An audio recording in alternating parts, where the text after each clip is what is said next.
আসসালামু আলাইকুম রহমতুল্লাহি ওয়া বারাকাতুহু।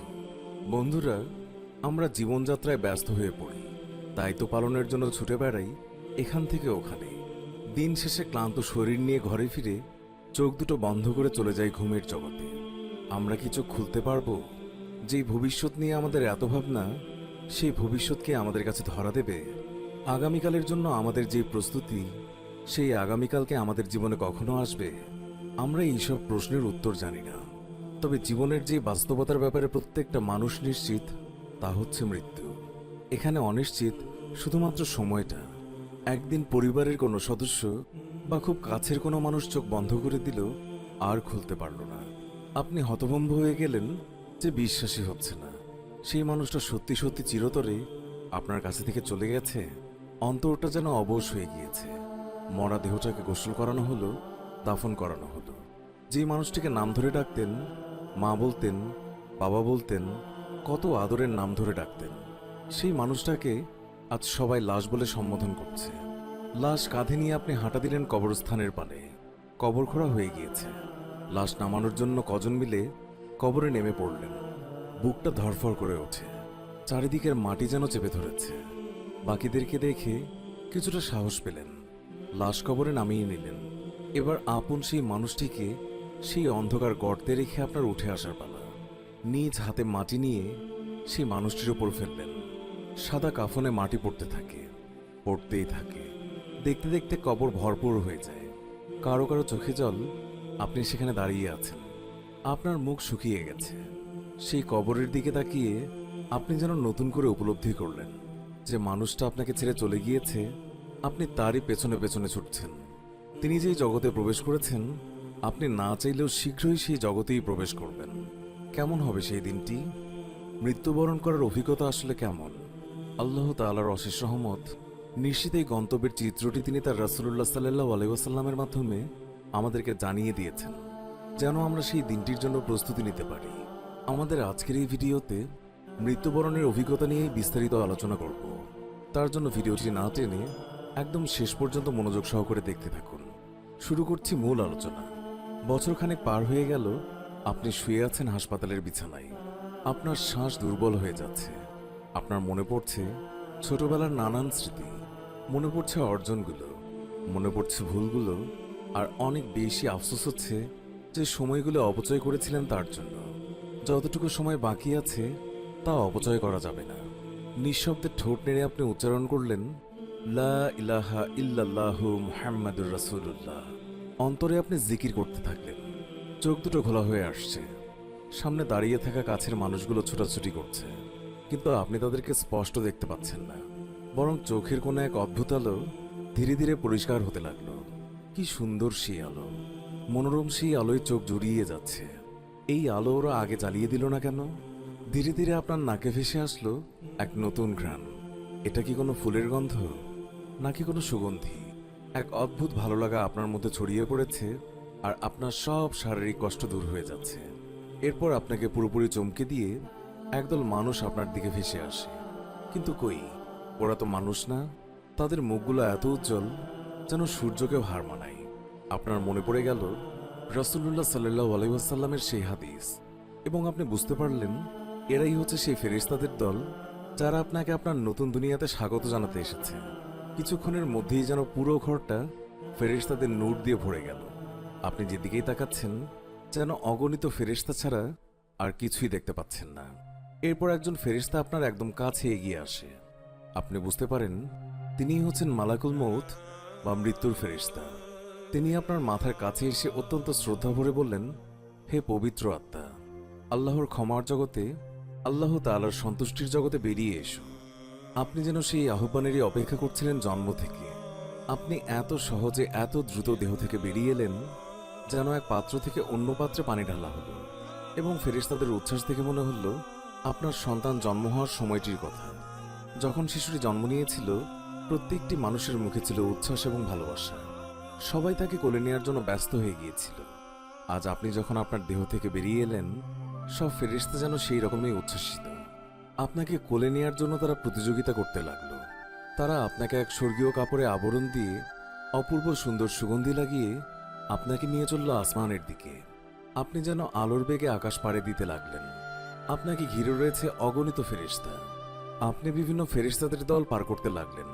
প্রতিটি ফেরেশতাদের দল আপনার পরিচয় জানতে চাইল, আর আপনার পাশে থাকা ফেরেশতারা আপনার নাম বলল, এবং সেই সাথে আপনাকে পৃথিবীতে যত ভালো নামে ডাকা হয়েছিল সেই নামে তারা বাকিদেরকে আপনার সঙ্গে পরিচয় করিয়ে দিতে লাগলো। আপনি এমন সব দৃশ্য এবং এমন সব সৃষ্টি দেখতে লাগলেন যে আল্লাহ তাআলার প্রশংসা ছাড়া আর কোনো কথাই আপনার মুখে আসছিল না। এই জগৎ তো প্রকাণ্ড, কত বিচিত্র। পৃথিবীতে থাকতে যেটাকে আপনি আধুনিক প্রযুক্তি ভেবেছিলেন, সেই আধুনিক প্রযুক্তি তো এই জগতের অনুপরিমাণ বাস্তবতাও তুলে ধরতে পারেনি। ভাষা হারিয়ে নিস্তব্ধ হয়ে আপনি সব কিছু দেখতে লাগলেন, এবং অবশেষে আপনাকে নিয়ে ফেরেশতারা পৌঁছে যায় সপ্তম আসমানের দ্বার প্রান্তে। এরপর আপনার অন্তর যেন কেঁপে উঠল।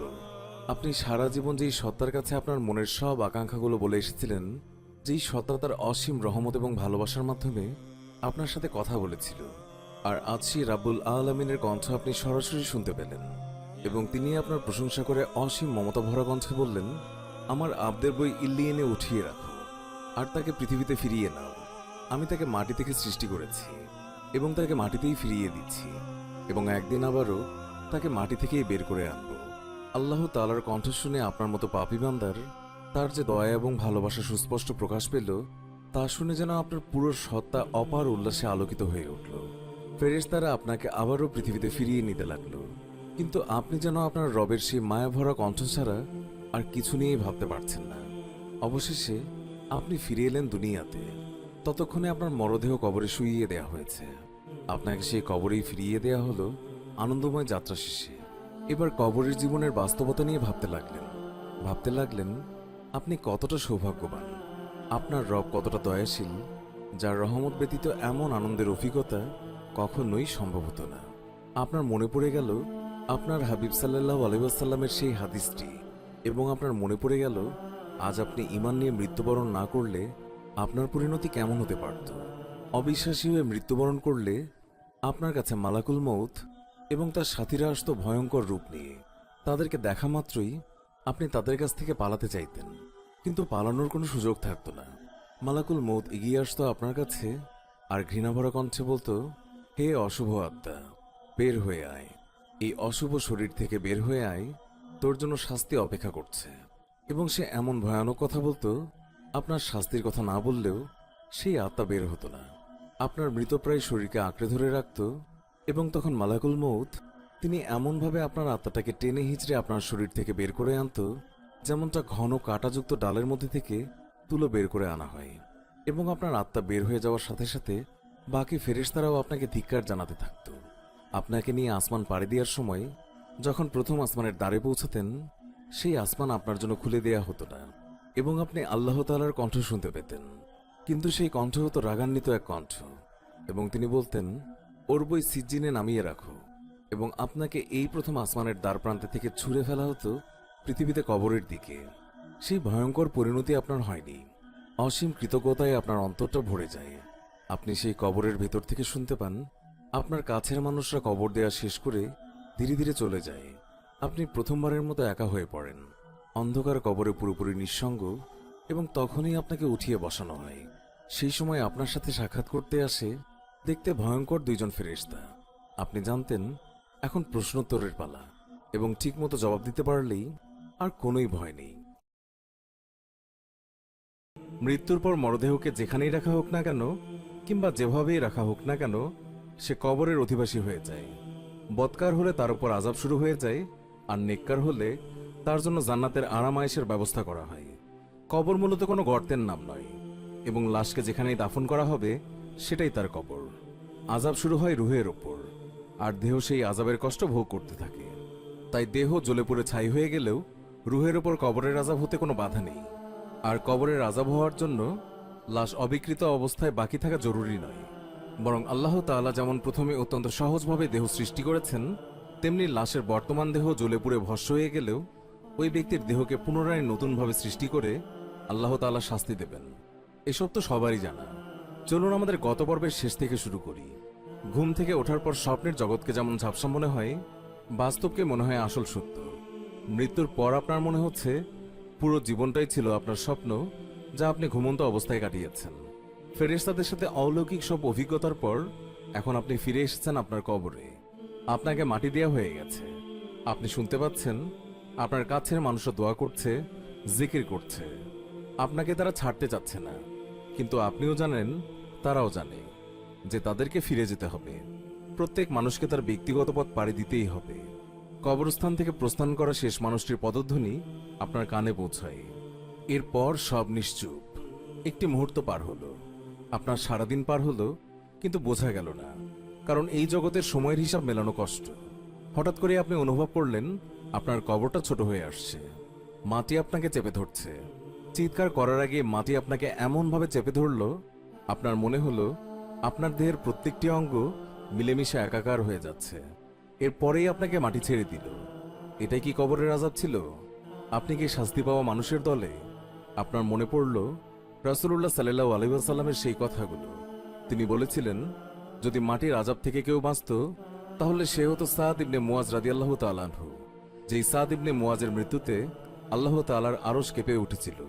যেই সাদ ইবনে মুয়াজের জানাজায় শরীক হতে ৭০,০০০ ফেরেশতা এসেছিল। সেই সাদ ইবনে মুয়াজকেও মাটি চেপে ধরেছিল, কারণ এটাই আল্লাহ তাআলার হুকুম। আমরা মাটি থেকে এসেছি, আবার মাটিতেই মিশে যাব। এরপর আপনাকে উঠে বসানো হলো। দেখতে ভয়ঙ্কর দুজন ব্যক্তি আপনার সামনে উপস্থিত হলো। মুনকার আর নাকির কাউকে সান্ত্বনা দেয় না। তারা নম্রভাবে কথা বলে না। তাদের কর্তব্য একটাই, তারা আমাদেরকে পরীক্ষা করবে। অজুহাত দেওয়ার কোনো সুযোগই নেই। তারা আপনাকে দেখে বলবে, মান রাব্বুক, অর্থাৎ তোমার রব কে। তাদের চেহারা দেখে ভেবেছিলেন আপনার গলা থেকে কোনো শব্দই বের হবে না। কিন্তু যে আল্লাহকে সারা জীবন বিশ্বাস করেছে, যে আল্লাহর আদেশ পালন করার জন্য সাধ্যমতো চেষ্টা করেছেন, সেই আল্লাহ তাআলার কাছে ক্ষমা চেয়ে মাথা নত করেছেন। সেই আল্লাহর পরিচয় জানতে চাওয়ার পর আপনি কি চুপ করে থাকতে পারেন? আপনার ঠোঁট আর জিহ্বা আপনার মস্তিষ্কের অপেক্ষা না করেই বলে উঠল, আমার রব আল্লাহ তাআলা। এরপর প্রশ্ন হলো, ওয়ামা দীনু, তোমার দিন কোনটি? আপনি বললেন, আমার দিন ইসলাম। এরপর তারা জিজ্ঞাসা করল, তোমার কাছে যাকে পাঠানো হয়েছিল তার ব্যাপারে তুমি কি বলো? তার নাম উচ্চারণ করতে গিয়ে আপনার মুখে হাসি ফুটে গেল। আপনি বললেন, তিনি হচ্ছেন আল্লাহর বান্দা, তার প্রেরিত রাসূল। আমি সাক্ষ্য দিচ্ছি আল্লাহ ছাড়া কোনো মাবুদ নেই এবং মুহাম্মদুর রাসূলুল্লাহ সাল্লাল্লাহু আলাইহি ওয়াসাল্লাম হচ্ছেন তার বান্দা এবং তার রাসূল। সাথে সাথেই তারা বলে উঠল, সাদাক্তা, তুমি সত্য বলেছ। এবং এর সাথেই আপনার কবরটা প্রস্তুত হতে থাকে। দেখতে না দেখতেই আপনার কবরটি বিশাল আকৃতি ধারণ করে। এরপর আপনার সামনে একটি চিত্র তুলে ধরা হয়।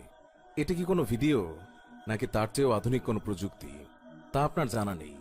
আপনার ভাবার সুযোগও নেই, কারণ আপনি হতভম্ব হয়ে দেখতে লাগলেন সেখানে একটি ভয়ানক জায়গা দেখানো হচ্ছে, যেখানে চারিদিকে দাউ দাউ করে আগুন জ্বলছে এবং হিংস্র সব জীব কারোর জন্য অপেক্ষা করছে। আপনাকে জানানো হলো এটাই আপনার গন্তব্য হতো যদি আপনি আল্লাহর আদেশ অমান্য করতেন, গাফেল হয়ে আপনার জীবন কাটিয়ে দিতেন। এরপর অন্যদিকে আরেকটি চিত্র তুলে ধরা হলো। এবার আপনি দেখতে পেলেন জীবনের সবচেয়ে সুন্দর দৃশ্য, যার দিকে তাকিয়ে মাসের পর মাস কাটিয়ে দেয়া যায়। আপনাকে বলা হলো এটাই হবে আপনার সর্বশেষ গন্তব্যস্থল, আর এটাই হলো জান্নাতের সেই ঘর যার জন্য আল্লাহ আপনাকে সৃষ্টি করেছেন এবং যেখানে আপনি শীঘ্রই ফিরে যাবেন। এই মনোমুগ্ধকর দৃশ্য দেখতে দেখতেই আপনার কবরের জীবন শুরু হয়। কোনো এক পর্যায়ে আপনার সাথে দেখা করতে আসবে আপনার আত্মীয় স্বজনরা, যারা আপনাকে ছেড়ে অনেক আগে পরকালের পথ পাড়ি দিয়েছিলেন। একবার ভেবে দেখুন কতটা আন্তরিক হবে সেই মিলন। যেই মাকে, যেই বাবাকে, যেই দাদি নানিকে আপনি কবর দিয়েছেন বহু বছর আগে, বারজাকের জীবনে এসে বহু বছর পর আপনাদের সাক্ষাৎ হবে। তারা দুনিয়ার জীবনের খবর জানতে চাইবে। তারা আপনার সাথে গল্প করবে। গল্প করতে করতে আপনার এক বন্ধুর কথা উঠে যায়। তারা বলে, অমুক কেমন আছে? আপনি বলেন, অমুক তো আরো 3 বছর আগে মারা গিয়েছে। কেন, তোমরা কি তার দেখা পাওনি? সবাই চুপ হয়ে যায়, কারণ সবাই বুঝতে পারে আপনার সে বন্ধুটি ঈমান নিয়ে মৃত্যুবরণ করতে পারেনি, কবরের সেই আযাব থেকে নিজেকে মুক্ত করতে পারেনি। যে ব্যক্তি ঈমান নিয়ে মৃত্যুবরণ করতে পারল না, মৃত্যু থেকে শুরু করে জাহান্নাম পর্যন্ত তার পরিণতি ক্রমাগতভাবে খারাপ হতে থাকে। যখন তাকে আসমান থেকে জমিনে ছুঁড়ে ফেলা হয়, যখন মাটি তাকে হিংস্রভাবে চেপে ধরে এবং মুনকার নাকির এসে তাকে উঠিয়ে বসার পর জিজ্ঞাসা করে, মান রাব্বুক, সে কোনো উত্তর দিতে পারে না, আমতা আমতা করতে থাকে। তাকে বলা হয় মা দিনুক, আবারও সে আমতা আমতা করতে থাকে। সে কিছুই বলতে পারে না। তাকে প্রশ্ন করা হয় রাসূলুল্লাহ সাল্লাল্লাহু আলাইহি ওয়াসাল্লামকে নিয়ে তার ব্যাপারে সে কি জানে। সে অনিশ্চিত হয়ে বলে, আমি শুনেছিলাম লোকে এই বলতো। তখন মুনকার আর নাকির বলবে, তুমি মিথ্যে বলছো। তার মাথায় লৌহ দণ্ড দিয়ে এত জোরে আঘাত করা হবে যে সেই চিৎকার শুনতে পাবে আশেপাশের প্রত্যেকটি জীব, শুধু মানুষ আর জিন ব্যতীত। এরপর তাকে জান্নাতের একটি দৃশ্য দেখানো হবে এবং বলা হবে এটাই তার গন্তব্য হতে পারত যদি সে আল্লাহর আহ্বানে সাড়া দিত। এরপর তাকে জাহান্নামের দৃশ্য দেখিয়ে বলা হবে সে নিজেই নিজের জন্য এই জাহান্নামের গন্তব্যটি বেছে নিয়েছে। জান্নাতে সে কি পেতে পারত আর জাহান্নামে সে কি পাবে তা সরাসরি দেখার পর এক অকল্পনীয় অনুতাপ জন্ম নেয়। আর কোনো শাস্তি না থাকলেও শুধু সেই অনুতাপটাই তার জন্য আযাব হিসেবে অসহনীয় হতে পারত। সেই গন্তব্য আপনার হয়নি। আপনি শুয়ে রয়েছেন প্রস্তুত কবরে, জান্নাতের আলোয় আলোকিত শুধুমাত্র আপনার রবের অসীম রহমতের কারণে। এই সুখময় আবাসে আপনি অপেক্ষা করতে থাকেন সেই দিনটির জন্য, যেদিন সবাইকে একত্রিত করা হবে একটি ময়দানে। কিন্তু আপাতত একটু বিশ্রাম নেওয়া যাক। শেষ করার আগে আরো কিছু কথা না বললেই নয়। একটা কথা মুসলিম উম্মার স্মরণ রাখা চাই, দুনিয়ার জীবনে মানুষের জন্য শেষ নয়, বরং দুনিয়ার এই ক্ষণস্থায়ী জীবনের পরেই শুরু হবে পরকালের চিরস্থায়ী জীবনের চলাপথ। পরকালের স্থায়ী জীবনের সুখ শান্তি এবং দুঃখ যাতনায় ভরপুর থাকবে। সুখ শান্তি, কল্যাণ এবং দুঃখ যাতনা এবং অকল্যাণ নির্ভর করবে মানুষের দুনিয়ার কর্মকাণ্ডের উপর। যারা দুনিয়াতে আল্লাহ তাআলার বিধিবিধান মেনে চলবে তারাই পাবে সুখের সন্ধান, আর যারা তার অবাধ্য হবে তার দুঃখের সীমা থাকবে না। বিশেষ করে পরকালের চিরস্থায়ী জীবনের শুরুতে কবরের জীবনে যারা সফলতা লাভ করবে, পরবর্তী প্রত্যেক মঞ্জিলে তারা সফলতা লাভ করবে। এই জন্য প্রত্যেকেই কবরের কিছু সুনির্দিষ্ট জবাবের মুখোমুখি হতে হবে। যারা কবরের প্রত্যেকটি প্রশ্নের সঠিক উত্তর দিতে পারবে তারাই সেখানে সফল হবে। আর এই সফলতার জন্য আমাদের এই দুনিয়াতে প্রস্তুতি নিতে হবে। সেই প্রস্তুতি নিতে ব্যর্থ হলে মাসুল দিতে হবে অনেক বড়। পরিশেষে আল্লাহ তাআলা মুসলিম উম্মাকে পরকালের চিরস্থায়ী জীবনের শান্তি এবং কল্যাণের জন্য কুরআন সুন্নাহ ভিত্তিক জীবনযাপন করার তৌফিক দান করুন। কবরের প্রশ্নগুলোর উত্তর সুন্দরভাবে দেওয়ার তৌফিক দান করুন, আমিন। বন্ধুরা, কবর মূলত কোনো গর্তের নাম নয়, এবং লাশকে যেখানেই দাফন করা হবে সেটাই তার কবর। আযাব হবে রুহের ওপর, আর দেহ সেই আযাবের কষ্ট ভোগ করতে থাকে। তাই দেহ জ্বলে পড়ে ছাই হয়ে গেলেও রুহের ওপর কবরের আযাব হতে কোনো বাধা নেই।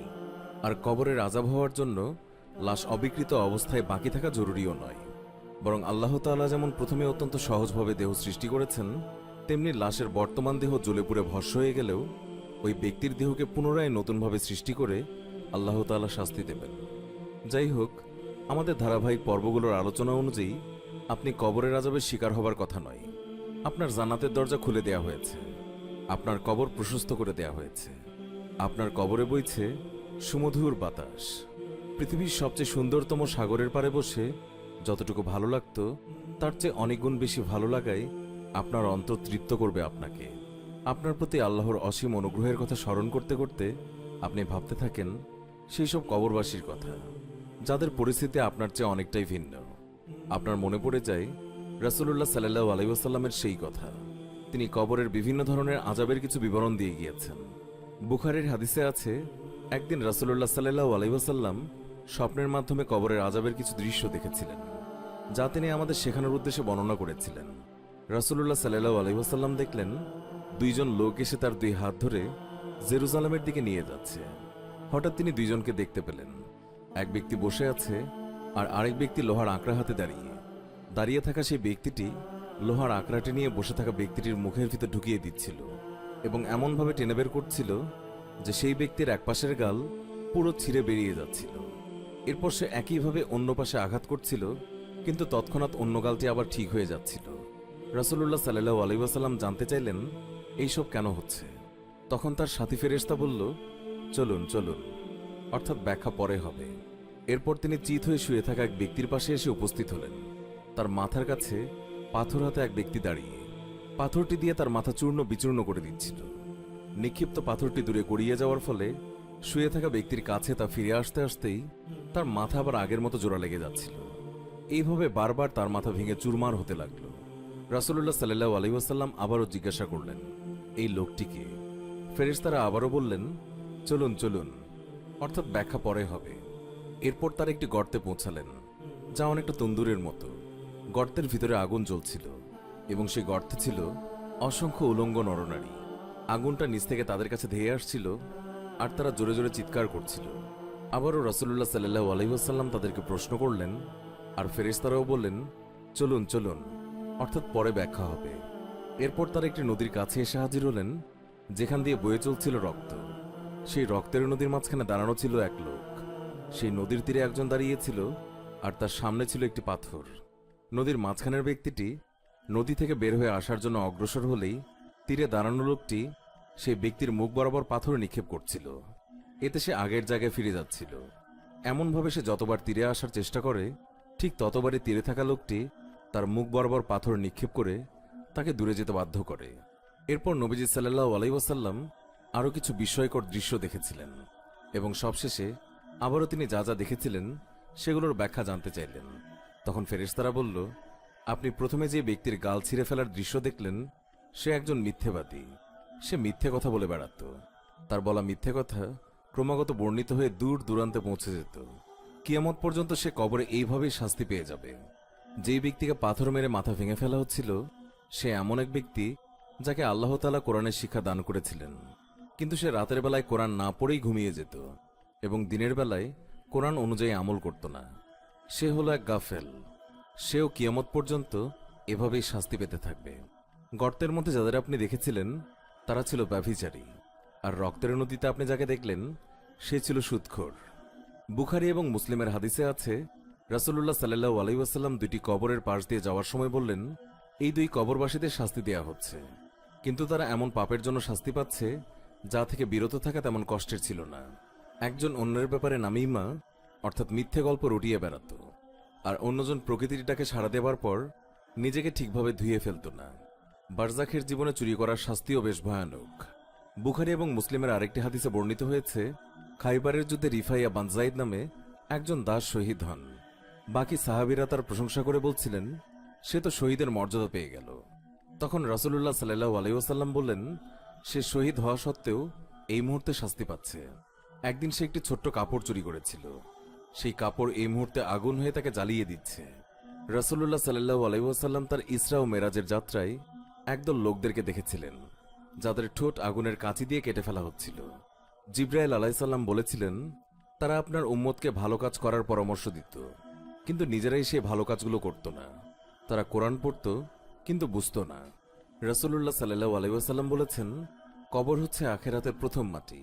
এখানে যদি কেউ রক্ষা পেয়ে যায় তাহলে পরবর্তী সব ঘাঁটি তার জন্য সহজ হয়ে যাবে, আর এখানে কেউ যদি রক্ষা না পায় তাহলে পরবর্তী সব ঘাঁটি তার জন্য খুবই কঠিন হবে। তিনি আরো বললেন, রাসূলুল্লাহ সাল্লাল্লাহু আলাইহি ওয়াসাল্লাম বলেছেন, মেরাজের রজনীতে আমি যত ভয়াবহ দৃশ্য দেখেছি তার মধ্যে কবরের আযাবই হচ্ছে সবচেয়ে ভয়াবহ। তিরমিজি হাদিস নাম্বার 2308। কবরের আযাব সম্পর্কে অসংখ্য অগণিত আয়াত ও হাদিস রয়েছে, যা থেকে স্পষ্ট বোঝা যায় কবরের আযাব সত্য, এতে কোনোই সন্দেহ নেই। কবরের আযাবের কিছু নিদর্শন মাঝে মধ্যে আল্লাহ পাক দুনিয়াবাসীকে দেখান, যার দ্বারা মানুষের আল্লাহ তাআলার উপর ইয়াকিন ও বিশ্বাস বেড়ে যায়। যেমন শাইখুল হাদিস আল্লামা জাকারিয়া রহমাতুল্লাহ আলাই ফাজায়েলে আমল নামক এক কিতাবে উল্লেখ করেছেন যে এক ব্যক্তি তার এক আত্মীয়কে কবর দিতে যেয়ে টাকার থলি কবরে ভুল করে ফেলে আসে। তারপর মনে পড়লে গোপনে কবর খুঁড়ে টাকার থলি আনতে গেল, কিন্তু গিয়ে দেখে কবরের মধ্যে দাউ দাউ করে আগুন জ্বলছে। এই আগুনই হলো কবরের আযাব। ফাজায়েলে আমল। এই আযাবগুলো নিঃসন্দেহে ভয়ানক। আমরা অনেকেই এই বিষয়গুলো নিয়ে কখনোই আলোচনা করতে চাই না। আমরা শুধুমাত্র আল্লাহ তাআলার রহমত এবং ভালোবাসার কথা শুনতে চাই। আবার অনেকেই প্রশ্ন করে ফেলি, আল্লাহ তাআলা বাবা মায়ের চেয়ে বহুগুণ বেশি ভালোবাসেন, সেই আল্লাহ কেন আমাদের শাস্তি দেবেন? অন্যরা বলেন, ইসলাম তো শান্তির ধর্ম, তাহলে এখানে কেন এত ভয়ঙ্কর শাস্তি? পুড়িয়ে ফেলা, কেটে ফেলা, এসবের কথা কেন বলা হয়? বাস্তবে আমরা যখন আল্লাহ তাআলাকে অমান্য করি সেই কাজটা কতটুকু কুৎসিত তা দুনিয়ার জীবনে সুস্পষ্ট হয় না। আল্লাহ কত মহান, তার কোনো একটি আদেশের একটি অমান্য করা কত ভয়ঙ্কর একটি কাজ। এর পরিণতি আসলে কতটা প্রকাণ্ড তা আমরা বুঝতে পারি না। আর বুঝতে পারি না বলেই আল্লাহর অসীম রহমত নিয়ে ভাবতে ভালোবাসি, তার পরিপূর্ণ ন্যায় বিচারের কথা আমরা ভাবতে ভালোবাসি না। একটা খারাপ কাজ করার পরিণতি সে কবরের আযাবের সমানই ভয়াবহ। কিন্তু আল্লাহ যেহেতু আমাদেরকে অত্যন্ত ভালোবাসেন, আমাদের জান্নাতে প্রবেশ করিয়ে দেওয়ার পথ তিনি সারাক্ষণ খুঁজতে থাকেন। তাই তিনি আমাদেরকে তাৎক্ষণিকভাবে শাস্তি দেন না, বরং আমাদের সারা জীবনটা দিয়ে দেন।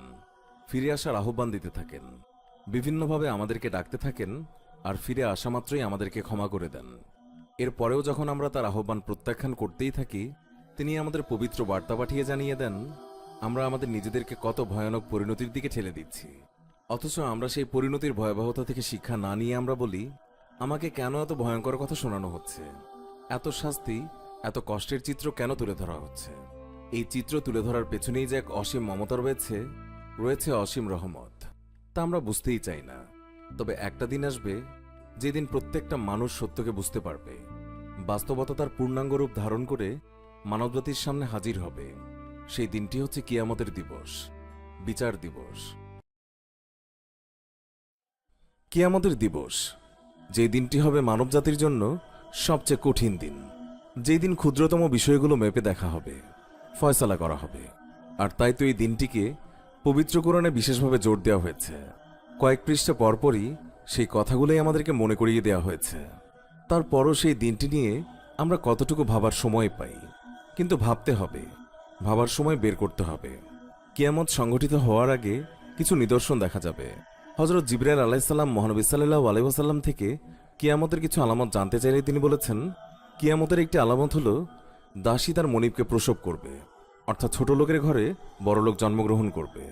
আরেকটি আলামত হলো নগ্ন পা বিশিষ্ট এবং বস্ত্রহীন মেষপালক বিশাল বিশাল প্রাসাদ তৈরি করবে, এবং এই কাজে তারা ভীষণ গর্ববোধ করবে। অর্থাৎ একসময় যারা গরিব ছিল, পরবর্তী সময়ে তারা ধনী হয়ে অহংকারী হবে। মিশকাত।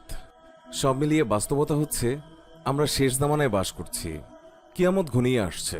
রাসূলুল্লাহ সাল্লাল্লাহু আলাইহি ওয়াসাল্লাম বিভিন্ন হাদিসে কিয়ামতের আরও কিছু আলামতের কথা উল্লেখ করেছেন। ওলামারা এই আলামতগুলিকে দুই ভাগে ভাগ করেছেন, ছোট এবং বড়। ছোট আলামত অনেক রয়েছে। রাসূলুল্লাহ সাল্লাল্লাহু আলাইহি ওয়াসাল্লাম অনেকগুলো চিহ্ন উল্লেখ করেছেন, যার মধ্যে রয়েছে নারীরা কাপড় পরিধান করা সত্ত্বেও তারা বিবস্ত্র থাকবে, মিথ্যা সাক্ষ্য দেওয়ার প্রচলন থাকবে, জন্তু জানোয়ারেরা এবং নিষ্প্রাণ বস্তু মানুষের সাথে কথা বলবে, এবং সবচেয়ে নিম্ন স্তরের লোকেরা সমাজের নেতা হয়ে যাবে।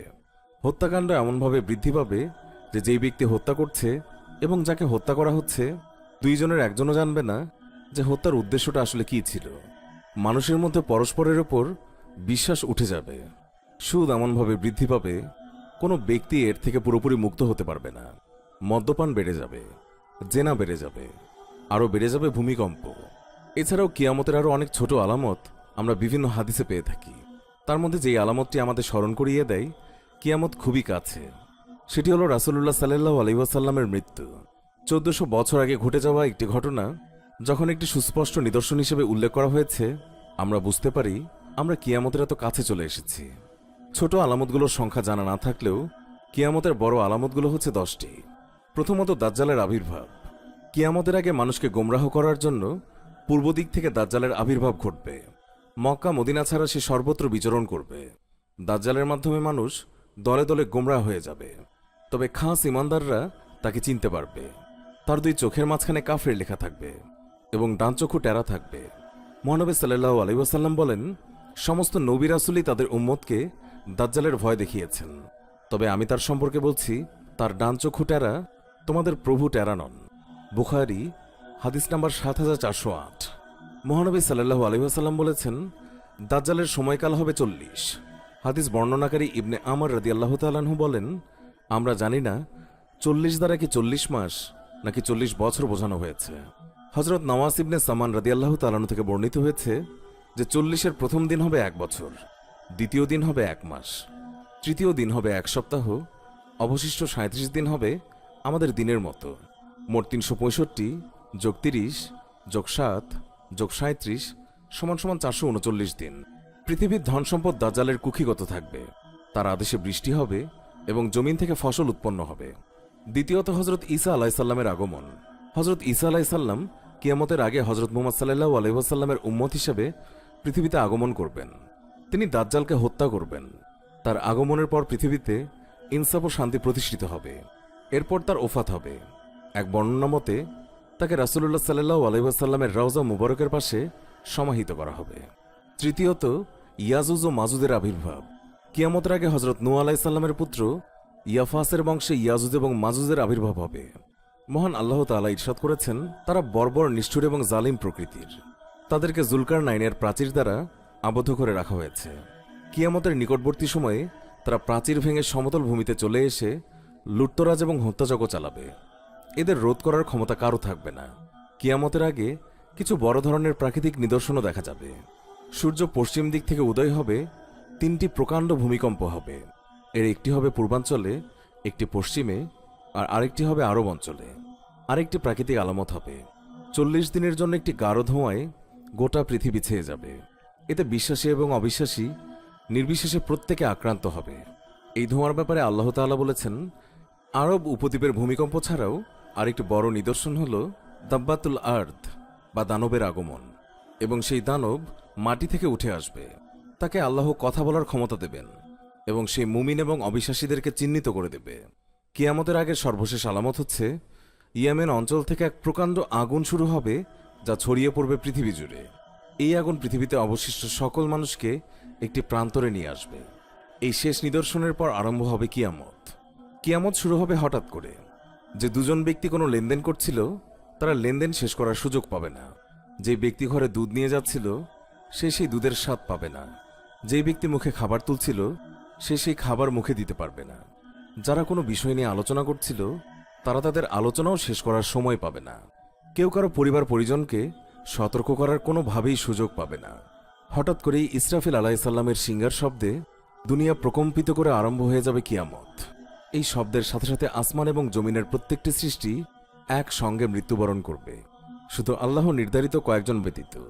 গোটা আকাশমণ্ডলী বিস্ফোরিত হবে, পাহাড় পর্বত ধ্বংস হবে, সমুদ্রগুলো প্রজ্বলিত হবে, আর আমরা মহাবিশ্ব বলতে যা বুঝি তা সম্পূর্ণরূপে পরিবর্তিত হয়ে যাবে। এরপর আল্লাহ তার 4 জন অবশিষ্ট পবিত্র ফেরেশতাকে জড়ো করবেন, জিবরাইল আলাইহিসসালাম, মিকায়েল আলাইহিসসালাম, ইসরাফিল আলাইহিসসালাম এবং মালাকুল মউত। আল্লাহ মালাকুল মউতকে বলবেন, একে একে মিকায়েল আলাইহিসসালাম, ইসরাফিল আলাইহিসসালাম এবং সবশেষে জিবরাইল আলাইহিসসালামের রূহ কবজ করার জন্য। পরিশেষে আল্লাহ মালাকুল মউতকে হুকুম করবেন নিজেই নিজের রূহ কবজ করার জন্য, এবং এরপর স্বয়ং মালাকুল মউত নিজেই নিজের রূহ কবজ করে তিনি মৃত্যুবরণ করবেন। এই নিয়ে সূরা রহমানে বলা হয়েছে, এই ভূপৃষ্ঠের প্রত্যেকটি জিনিসই ধ্বংস হয়ে যাবে এবং তোমাদের মহিয়ান এবং দয়াবান রবের সত্তাই অবশিষ্ট থাকবে। এরপর আল্লাহ নিজেই নিজেকে প্রশ্ন করবেন, আজকের সব কর্তৃত্ব কার জন্য? তাকে উত্তর দেওয়ার জন্য কেউই থাকবে না। তখন তিনি নিজেই নিজেকে উত্তর দেবেন, লিল্লাহি ওয়াদিহিল কাহার, আল্লাহর জন্য, যিনি এক এবং মহাপরাক্রান্ত। আল্লাহ তার অসীম জ্ঞান অনুযায়ী বিচার দিবসের জন্য পৃথিবীকে এক প্রকাণ্ড সমতল ভূমিতে পরিণত করবেন, যদিও সেই ভূমি হবে বিরাট। বিচার দিবসের দিনে সেখানে জড়ো হবে সময়ের শুরু থেকে শেষ পর্যন্ত জন্ম নেওয়া প্রত্যেকটি মানুষ, এছাড়াও জিন এবং জীবজন্তু। তাই সেই পুরো জমিটি ভরপুর হয়ে যাবে, যেই ভূমিতে গেঁথে আছে হাজার হাজার বছর ধরে কবর দিয়ে আসা মরদেহগুলোর মেরুদণ্ডের একটি ক্ষুদ্র কণা। আল্লাহ তাআলা সেই ভূমিতে এক বিশেষ বৃষ্টি পাঠিয়ে দেবেন। সেই বৃষ্টির পানি পেয়ে প্রাচীন সেই দেহগুলোর নিশ্চিহ্ন প্রায় অবশিষ্ট অংশ থেকে ধীরে ধীরে বেড়ে উঠবে এক নতুন দেহ। বারজাখের জীবনের ঘুমন্ত আত্মা জেগে উঠবে এই নতুন শরীরে। আবারও সিংহায় ফু দেয়া হবে, ততক্ষণে ফেরেশতাদেরকে পুনরুজ্জীবিত করা হয়ে গেছে। আবারও এক প্রকাণ্ড শব্দে কেঁপে উঠবে নতুন এই সমতল পৃথিবী। এই কম্পনের সাথে সাথে আপনি হাত পা ছুঁড়ে বেরিয়ে আসবেন মাটি থেকে। চোখ মুখ থেকে ধুলা মুছে আপনি চারিদিকে তাকাচ্ছেন। অনেক অনেক গভীর ঘুম থেকে উঠে সবকিছু নতুন লাগছে, সবকিছু আশ্চর্যজনক লাগছে। আপনার চারিদিকে অগণিত মানুষের ভিড়, মানুষ, জিন, পশু পাখি, ফেরেশতা, চারিদিকে ছোটাছুটি। আপনিও বাকিদের সাথে ছুটতে শুরু করলেন। বুঝতে পারেন বিচার দিবস শুরু হয়ে গেছে। আবু হুরাইরা রাদিয়াল্লাহু তাআলা আনহু কর্তৃক বর্ণিত, রাসূলুল্লাহ সাল্লাল্লাহু আলাইহি ওয়াসাল্লাম বলেছেন, আল্লাহ তাআলা 7 ব্যক্তিকে সেই দিনে তার ছায়া দান করবেন, যেই দিন তার ছায়া ব্যতীত আর কোনো ছায়া থাকবে না। তারা হলো ন্যায়পরায়ণ বাদশা, সেই যুবক যার যৌবন আল্লাহ তাআলার ইবাদতে অতিবাহিত হয়েছে, সেই ব্যক্তি যার অন্তর মসজিদ সমূহের সাথে আটকে থাকে, মসজিদের প্রতি তার মন সদা আকৃষ্ট থাকে, সেই 2 ব্যক্তি যারা আল্লাহর সন্তুষ্টি লাভের উদ্দেশ্যে বন্ধুত্ব ও ভালোবাসা স্থাপন করে, যারা এই ভালোবাসায় মিলিত হয় এবং এই ভালোবাসার উপরেই তাদের মৃত্যু হয়, সেই ব্যক্তি যাকে কোনো কুলকামিনী সুন্দরী আহ্বান করে কিন্তু সে বলে, আমি আল্লাহকে ভয় করি। সেই ব্যক্তি যে দান করে গোপন করে, এমনকি তার ডান হাত যা প্রদান করে তা তার বাম হাত পর্যন্তও জানতে পারে না। আর সেই ব্যক্তি যে নির্জনে আল্লাহকে স্মরণ করে, ফলে তার উভয় চোখে জল বয়ে যায়। বুখারী 660, 1423, 6479, 6806। এর বাইরেও আল্লাহ রাসূল সাল্লাল্লাহু আলাইহি ওয়াসাল্লাম বিভিন্ন মানুষের কথা বলেছিলেন, যারা তাদের ভালো কাজগুলোর জন্য কিয়ামতের দিন আল্লাহর আরশের ছায়ায় জায়গা পাবেন।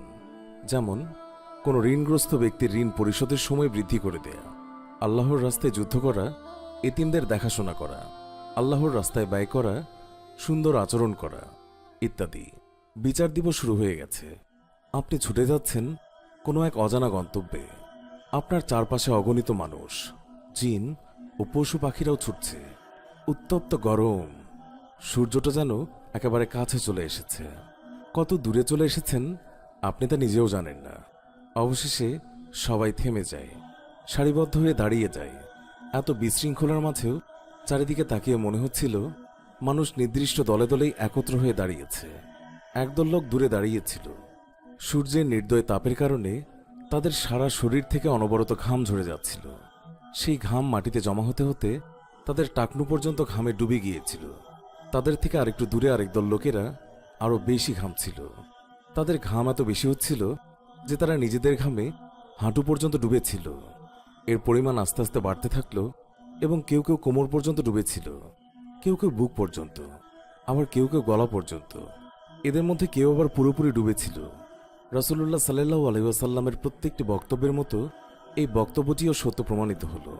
তিনি আমাদের বলে রেখেছিলেন, হাসরের ময়দানে মানুষ তার পাপ অনুযায়ী ঘামতে থাকবে, আর এক এক দলের পরিণতি এক এক ধরনের হবে। আর একটু দূরে আপনি দেখতে পেলেন একদল নিষ্পাপ শিশু, কিন্তু তাদের চুলগুলো পেকে গিয়েছে। তারা নিজেরা শৈশবে মৃত্যুবরণ করেছিল। বিচার দিবস আসলে তাদের ভয় পাওয়ার কোনোই কারণ নেই। কিন্তু সেই মুহূর্তে গোটা মানবজাতিকে এমন কঠিন পরিস্থিতির মধ্যে দিয়ে যেতে দেখে এই নিষ্পাপ শিশুরাও এতটা উদ্বিগ্ন হয়ে পড়েছিল যে এই কারণে তাদের চুল পেকে গিয়েছিল।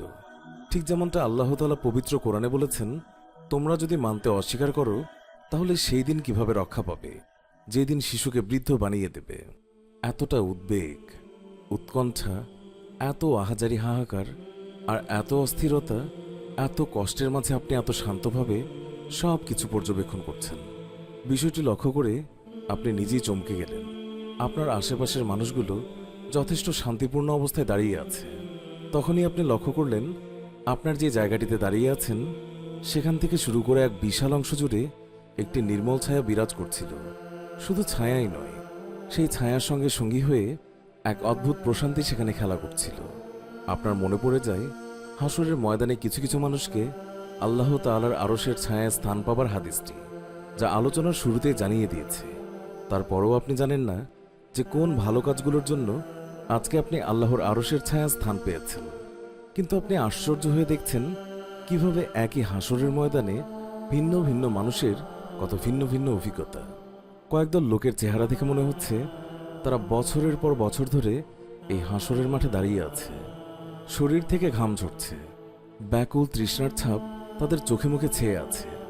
অন্যদিকে যারা আল্লাহর আরশের ছায়ায় দাঁড়িয়ে আছে তাদের দেখে মনে হচ্ছে তাদেরকে হয়তো কয়েক মুহূর্ত আগেই পুনরুজ্জীবিত করা হয়েছে। আপনার মনে পড়ে যায় আল্লাহ তাআলা বলেছেন, ফেরেশতা এবং তার রূহ তার দিকে উঠে যায় এমন একটি দিনে যা 50,000 বছরের সমান। অবিশ্বাসীদের জন্য সেই দিনটি মনে হবে 50,000 বছরের সমান। কিন্তু সেই একই দিন আল্লাহর নিয়ামতপ্রাপ্ত বান্দাদের কাছে মনে হবে যেন জোহর এবং আসরের মাঝামাঝি সময়ের সমান। তবে বিশ্বাসী অবিশ্বাসী নির্বিশেষে সেদিন প্রতিটা সৃষ্টি কিছুটা উদ্বিগ্ন থাকবে। আল্লাহ তাআলা তখনও তার বান্দাদের সাথে একটা কথাও বলেননি। তিনি নিশ্চয়ই রেগে আছেন। সবাই অপেক্ষা করছে বিশ্ব জগতের রব, সবকিছুর স্রষ্টা, যিনি জীবনভর আমাদেরকে সময় দিয়েছেন, আমাদের আহ্বান করে গেছেন, ভুল হলে ক্ষমা করে গেছেন, বারবার সুযোগ দিয়েছেন, আমরা যেন তার দিকে ফিরে যাই। তার সেই আহ্বান অগ্রাহ্য করেছে তার কত কোটি কোটি বান্দা। আজ তিনি নিশ্চয়ই ক্ষুব্ধ। তার চূড়ান্ত বিচারের জন্য সবাই অপেক্ষা করছে। যারা নিজেদের কুকর্মের ঘামে ডুবে আছে আর যারা শান্তিময় ছায়ায় দাঁড়িয়ে আছে সবাই অপেক্ষা করছে। কিন্তু আল্লাহ কোনোই কথা বলছেন না। অপেক্ষা করতে করতে সবাই তৃষ্ণা অনুভব করতে লাগলো। কিন্তু পানি কোথায়? যতদূর চোখ যায় শুধুই সমতল ভূমি। কিন্তু হঠাৎ হয়তো 2-1 দিন কিংবা 1000 বছর পর, আসলে বলা মুশকিল, কারণ সময় এখানে এক এক মানুষের জন্য এক এক গতিতে চলছে। হঠাৎ করে শোনা গেল একটি শব্দ, পানি।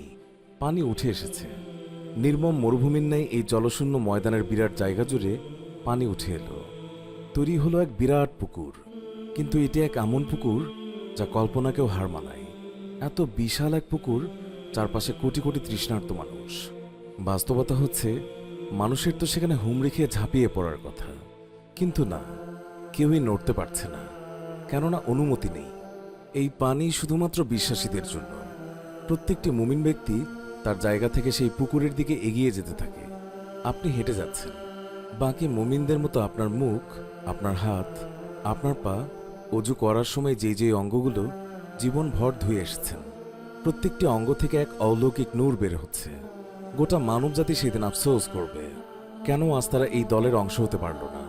এই দলে রয়েছে সেই নিষ্পাপ পরিবার যাদের ঘরবাড়ি গুঁড়ো করে দিয়েছিল জালিম নেতারা। সেই জালিম নেতা তখন দাঁড়িয়ে দেখছে উজ্জ্বল সেই মুখগুলো হাস্যোজ্জ্বল ভঙ্গিতে এগিয়ে যাচ্ছে সেই পুকুরের দিকে। এই দলেই রয়েছে আল্লাহর সেই বান্দা যে তরুণ বয়সে আল্লাহর বিধান মোতাবেক কাপড় পরিধান করায় তার বন্ধুবান্ধব থেকে শুরু করে আত্মীয় স্বজন প্রতিনিয়ত খোঁটা মেরে মন্তব্য করত আর বলতো সে কেমন যেন অন্যরকম হয়ে গেছে। আজ সে আসলেই অন্যরকম। আজ সে হেঁটে চলছে সেই পুকুরের পানে, সেই অদৃশ্য সরোবরের পানে। যেদিন প্রথম সমুদ্র দেখেছিলেন, মুগ্ধ হয়ে তাকিয়েছিলেন কয়েক মিনিট। যেদিন প্রথম নিস্তব্ধ পূর্ণিমার রাতে সাগর দেখেছিলেন, মুগ্ধ হয়ে তাকিয়েছিলেন ঘণ্টাখানেক। আজ মনে হয় 50,000 বছর মুগ্ধ হয়ে আপনি খুব সহজেই কাটিয়ে দিতে পারবেন। সেই সরোবর দেখা মাত্রই আপনার সব তৃষ্ণা মিটে গেল। হয়তো আপনি সেখানেই দাঁড়িয়ে থাকতেন, হয়তো আর কোথাও যেতে চাইতেন না। কিন্তু এরপর আপনার চোখ চলে যায় পুকুর পাড়ে দাঁড়িয়ে থাকা ব্যক্তিটির দিকে। তার থেকে এত উজ্জ্বল নূর ছড়িয়ে পড়ছিল যে তাকে দেখাই কঠিন হয়ে যাচ্ছিল। কিন্তু আস্তে আস্তে আপনি তাকে দেখতে পেলেন। কাঁচ সমান ঢেউ খেলানো চুল, ঘন কালো দাড়ি, মুখে পৃথিবীর সবচেয়ে মনোমুগ্ধকর হাসি, সামনের দাঁত দুইটির মাঝে একটু ছোট ফাঁক। আপনি তার দিকে তাকিয়ে আছেন। একটু পর বুঝতে পারলেন তিনিও আপনার দিকে তাকিয়ে আছেন, আপনাকে ডাকছেন। পরম আনন্দের এই মুহূর্তগুলো আপনি কাটাতে লাগলেন একটি ঘোরের মধ্যে। তিনি আপনাকে নিজ হাতে পুকুর থেকে আপনাকে পানি পান করালেন।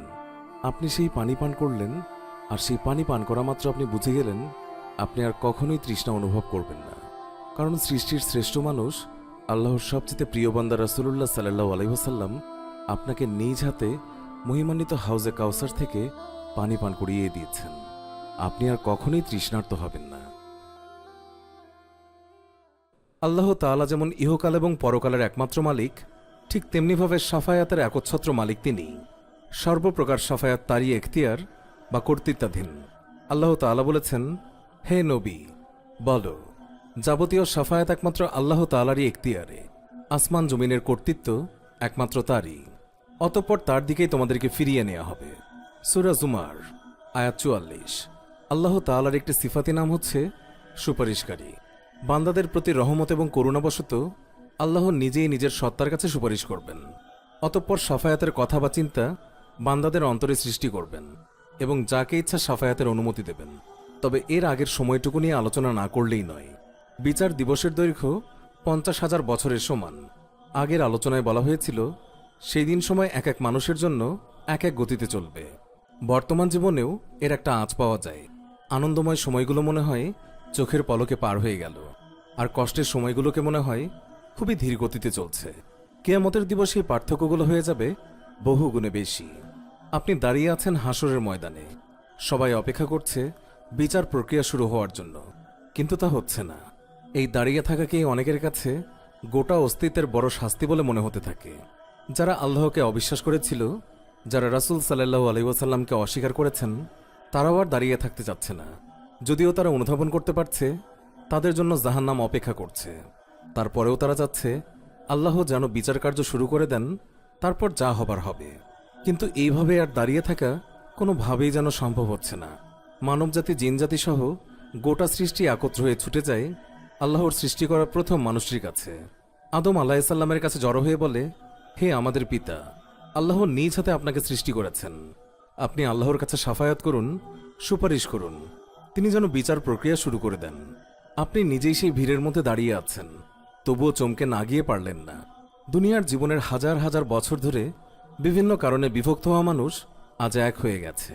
এক সুরে একটাই দাবি করছে, তারা জান্নাত চাইছে না, ক্ষমাও চাইছে না। তারা চাইছে এই অনিশ্চয়তা থেকে পরিত্রাণ, এই অসহনীয় অপেক্ষার অবসান। আপনার কাছে যদিও মনে হচ্ছে সবকিছু বেশ তাড়াতাড়ি এগোচ্ছে, আপনি বুঝতে পারেন অনেকের কাছে হয়তো মনে হচ্ছে তারা হাজার হাজার বছর ধরে শুধু দাঁড়িয়েই আছেন। আদম আলাইসাল্লাম সকলের আবেদন শুনলেন। প্রত্যেকটা মানুষই তার সন্তান। নিজ সন্তানদের আকুল আবেদন শোনার পরেও তিনি তাদের কথায় রাজি হতে পারলেন না।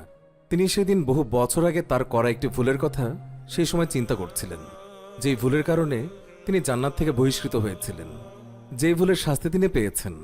কিন্তু তিনি জানেন আজ হাসরের দিবসে আল্লাহ অত্যন্ত রেগে আছেন। তাই তিনি তার একটি ভুল নিয়ে এতটাই চিন্তিত যে তার সন্তানদের ফিরিয়ে দিয়ে বললেন, আমি এই কাজ করতে পারবো না, তোমরা অন্য কারো কাছে যাও, তোমরা নূহ আলাইসাল্লামের কাছে যাও। গোটা মানবজাতি তখন নূহ আলাইসাল্লামকে খুঁজে বের করে, তার কাছে গিয়ে একই আবদার করে আল্লাহ তাআলার কাছে যেন তিনি একটু সুপারিশ করেন বিচার প্রক্রিয়া শুরুর জন্য। কিন্তু আদম আলাইসাল্লামের মতো নূহ আলাইসাল্লাম সেদিন নিজের পরিণতি নিয়ে এতটাই উদ্বিগ্ন যে তিনি তাদের ফিরিয়ে দিলেন। এইভাবে গোটা সৃষ্টি এক নবী থেকে আরেক নবীর কাছে নিরন্তর ছুটতে থাকে এবং একই অনুরোধ করতে থাকে। কোনো নবী আর বাকি থাকেন না। ইব্রাহিম আলাইসাল্লাম, মুসা আলাইসাল্লাম, ঈসা আলাইসাল্লাম সব নবী তাদেরকে ফিরিয়ে দিলেন। অবশেষে সৃষ্টির শুরু থেকে শেষ পর্যন্ত প্রত্যেকটি মানুষ, জিন সবাই জড়ো হয় মহাবিশ্বের জন্য রহমত হিসেবে প্রেরিত মোহাম্মদ ইবনে আবদুল্লাহ সাল্লাল্লাহু আলাইহি ওয়াসাল্লামের কাছে। তার কাছে গিয়ে সবাই মিলে অনুরোধ করতে থাকে, হে আল্লাহ তাআলার হাবিব রাসূলুল্লাহ সাল্লাল্লাহু আলাইহি ওয়াসাল্লাম, হে আল্লাহর প্রেরিত শেষ নবী সাল্লাল্লাহু আলাইহি ওয়াসাল্লাম, আমাদের এই সংকট থেকে আপনি উদ্ধার করুন, আল্লাহর কাছে সাফায়াত করুন, সুপারিশ করুন, তিনি যেন বিচার প্রক্রিয়া আরম্ভ করে দেন। সূর্যের ন্যায় উজ্জ্বল মুখমণ্ডলের দিকে আরেকবার আপনার তাকাবার সুযোগ হলো। তার দিকে তাকানো মাত্রই আপনার মনের মাঝে স্বস্তি ফিরে এলো। নবীজি সাল্লাল্লাহু আলাইহি ওয়াসাল্লাম সবার দিকে তাকালেন এবং তার অন্তর জুড়ানো কণ্ঠে সবাইকে আশ্বস্ত করে বললেন, আনাল্লাহা আনাল্লাহা, এটা আমারই কাজ, এটা আমারই কাজ।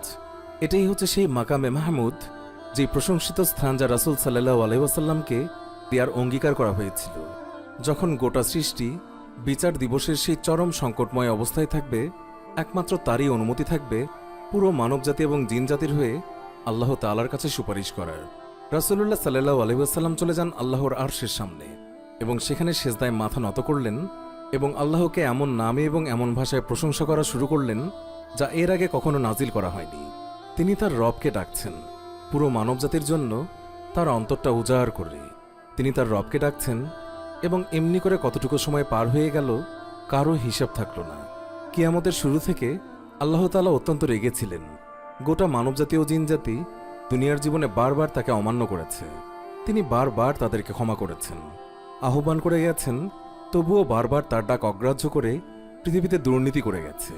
হাজার হাজার বছর ধরে তার কোটি কোটি বান্দা এইরূপ আচরণ করে গেছে, তার রাগ আজ কল্পনারও বাইরে। তিনি এতটাই নিরাশ যে মানবজাতির এই সংকটময় মুহূর্তে তিনি তাদের উদ্দেশ্যে একটি কথাও বলছেন না। এমন ভয়ঙ্কর পরিস্থিতিতেও তার হাবিব সাল্লাল্লাহু আলাইহি ওয়াসাল্লাম মাটিতে কপাল ঠুকে তার প্রশংসা করতে থাকেন, তাকে ব্যাকুল হয়ে ডাকতে থাকেন।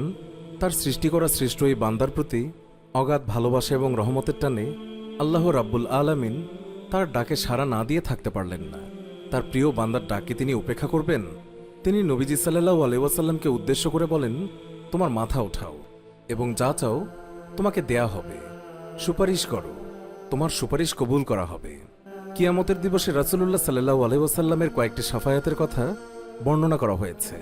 আমি মূলত শাফায়াতুল কোবরা বা বৃহত্তম শাফায়াত বলতে আমরা যা বুঝি তাই হলো এই সুপারিশটি, যার কারণে আল্লাহ তাআলা কিয়ামতের দিন বিচার প্রক্রিয়া শুরু করবেন। আল্লাহ রাসূলুল্লাহ সাল্লাল্লাহু আলাইহি ওয়াসাল্লামের সুপারিশ গ্রহণ করলেন। বিচার প্রক্রিয়া শুরু হতে যাচ্ছে। হাসরের ময়দানে সবাই অপেক্ষা করতে থাকে মহাবিশ্বের রব আল্লাহর আগমনের জন্য। আকাশ ফুরিয়ে একটি মেঘমালার সেদিন উদয় হবে এবং ফেরেশতাদের দলে দলে নামিয়ে দেয়া হবে। এক প্রচণ্ড শব্দে আকাশমণ্ডলী সেই সময় উন্মুক্ত হয়ে যায়। এক অলৌকিক মেঘ ধেয়ে আসে এবং অগণিত ফেরেশতারা সেই সময় নেমে আসে এবং সেই ফেরেশতারা সব মানুষদের ঘিরে জায়গা করে নেয় এবং তারা একত্র হয়ে আল্লাহর প্রশংসা করতে থাকেন। তার মাহাত্ম্য বর্ণনা করতে থাকেন। তাদের জিকিরের উদ্দীপনা দেখে সবাই জিজ্ঞাসা করে, আল্লাহ কি এসে গেছেন? তারা বলে, না, তিনি আসছেন, এবং এরপর তোমার রব এমন অবস্থায় দেখা দেবেন যখন ফেরেশতারা সারিবদ্ধভাবে দাঁড়িয়ে থাকবে। পরিশেষে স্বয়ং আল্লাহ তাআলা হাসরের ময়দানে উপস্থিত হন, এবং তিনি কিভাবে আসেন, কতটুকু কাছে আসেন, এইসব বিষয়ে আমরা বিস্তারিত জানি না, এবং তা কল্পনা করাও সম্ভব নয়। তিনি তো সকল ধরনের কল্পনার ঊর্ধ্বে, কিন্তু তার আগমনের ব্যাপারে কিছু তথ্য আমাদেরকে রাসূলুল্লাহ সাল্লাল্লাহু আলাইহি ওয়াসাল্লাম জানিয়েছেন। যখন আকাশ মণ্ডলী উন্মুক্ত হয়ে সারি সারি ফেরেশতা নেমে আসবে, এরপর আল্লাহর আরশ বহনকারী ফেরেশতা আল্লাহর আরশ বহন করে নেমে আসবে। ফেরেশতারা এর সীমায় অবস্থান করবে, যেদিন ৮ জন ফেরেশতা তাদের উপরে তোমার রবের আরশ বহন করবে। সর্বমোট ৮ জন ফেরেশতা সেদিন আল্লাহর আরশ বহন করবেন। প্রথমে সংখ্যাটাকে অল্প মনে হতে পারে, কোটি কোটি ফেরেশতার ভিড়ে আল্লাহর আরশ মাত্র ৮ জন ফেরেশতা বহন করবে, কিন্তু বাস্তবে এই ফেরেশতারা অন্য ফেরেশতার মতো নয়। রাসূলুল্লাহ সাল্লাল্লাহু আলাইহি ওয়াসাল্লাম তাদের বর্ণনা করে বলেন, আল্লাহর আরশ বহনকারী একজন ফেরেশতার পা হচ্ছে সপ্তম জমিনে, আর তার মাথা হচ্ছে সপ্তম আসমানে। তার কানের লতি থেকে কাঁধের দূরত্ব পাড়ি দিতে একটি পাখিকে ৭০০ বছর ভ্রমণ করতে হবে। এমন একজন ফেরেশতা কল্পনা করাও আমাদের জন্য সত্যিই কঠিন। আকাশের গ্রহ নক্ষত্রদের একত্র করলেও হয়তো এমন একজন ফেরেশতার সমান হবে না। এখন ভেবে দেখুন, এমন প্রকাণ্ড আকারের ৮ জন ফেরেশতা আল্লাহ রাব্বুল আলামিনের আরশ বহন করে হাসরের ময়দানে পৌঁছাবেন, এবং আল্লাহর আগমনের পর শুরু হবে হিসাব নেয়ার পর্ব। হযরত আবু বারজা আসলামী রাদিয়াল্লাহু তাআলা আনহু থেকে বর্ণিত, তিনি বলেছেন, রাসূলুল্লাহ সাল্লাল্লাহু আলাইহি ওয়াসাল্লাম বলেছেন, কিয়ামতের দিন বান্দার ২টি পা ততক্ষণ পর্যন্ত নাড়াতে পারবে না যতক্ষণ না তাকে জিজ্ঞাসা করা হবে যে তোমার জিন্দেগি কোথায় ব্যয় করেছ, জ্ঞাতানুসারে কি কি আমল করেছ, সম্পদ কোথা থেকে উপার্জন করেছ, আর কিসে খরচ করেছ, তোমার শরীরকে তুমি কি কাজে নিঃশেষ করেছ। তিরমিজি, দারেমি। হাদিসের আলোকে বোঝা যায় যে হাসরের ময়দানে প্রায় প্রত্যেক বনি আদমকেই আল্লাহ তাআলার দরবারে তার কর্মের হিসাব দিতে হবে। হাসরের ময়দানে হিসাব নিকেশ হবে মূলত ২ ধরনের, তবে সেখানে এমন কিছু আদম উপস্থিত থাকবেন যাদের কোনো হিসাব দিতে হবে না। এ নিয়ে পরে বলছি, তার আগে চলুন জেনে নেওয়া যাক ২ ধরনের হিসাব নিকাশ সম্পর্কে বিস্তারিত। সহজ হিসাব। এই দলের বান্দাকে আল্লাহ তাআলা তার জ্ঞান, তার নিয়ামত এবং তার কাজ সম্পর্কে জিজ্ঞাসা করবেন, এবং সে সেগুলো কিভাবে কাজে লাগিয়েছিল তা জানতে চাইবেন। সে তখন বিভিন্ন ধরনের কাজের কথা উল্লেখ করতে থাকবে, এবং সে যতই ভালো কাজের কথা উল্লেখ করতে থাকে সেই প্রশ্নোত্তর পর্ব তার জন্য তত সহজ হতে থাকে, এবং সেই মুহূর্তে আল্লাহর রহমত তার উপর বর্ষিত হতে থাকে। এরপর আল্লাহ তাকে আলাদা করে নেবেন এবং তাকে তার পাপগুলো দেখাবেন, এবং তার পাপগুলো দেখার পরে সে আল্লাহর সামনে অত্যন্ত লজ্জিত বোধ করবে, তীব্র অনুশোচনা বোধ করবে। কিন্তু এরপর আল্লাহ তার পাপগুলো ক্ষমা করে দেবেন, এবং সেই পাপগুলো সম্পর্কে আর কেউই জানবে না। বলে রাখা ভালো, এই কারণেই ওলামারা পরামর্শ দেন, কেউ গোপনে কোনো পাপ কাজ করে থাকলে সে তা যেন প্রকাশ্যে বলে না বেড়ায়, বরং তার পাপের জন্য আল্লাহ তাআলা গোপনেই তাকে ক্ষমা করে দেবেন ইনশাআল্লাহ। কিয়ামতের দিনেও গোপনে আল্লাহ তার পাপগুলো ক্ষমা করে দেবেন, কিন্তু সে যদি তার পাপগুলো প্রকাশ্যে নিয়ে আসে তাহলে আল্লাহ তাআলা অত্যন্ত রেগে যান, এবং তা তার জন্য খারাপ পরিণতি বয়ে আনতে পারে। হিসাব নেয়ার সময় তৃতীয় দল হবে তারা যাদের কঠিন হিসাব নেওয়া হবে। এবার জানাবো কঠিন হিসাব। যাদেরই কঠিন হিসাব নেওয়া হবে তারাই ধ্বংস। বুখারী এবং মুসলিম হাদিসে বর্ণিত হয়েছে, রাসূলুল্লাহ সাল্লাল্লাহু আলাইহি ওয়াসাল্লাম আয়েশা রাদিয়াল্লাহু তাআলা আনহাকে বললেন, হিসাবের সময় যারই খুঁটিনাটি হিসাব নেওয়া হবে সেই সাজাপ্রাপ্ত হবে। সেই দলের ব্যক্তিদের তাদের জীবনের প্রত্যেকটি কাজের জন্য, প্রত্যেকটি মুহূর্তের জন্য, ছোট বড় প্রতিটি নিয়ামতের জন্য প্রশ্ন করা হবে, এবং এই দলের লোকদের কোনো উত্তর থাকবে না।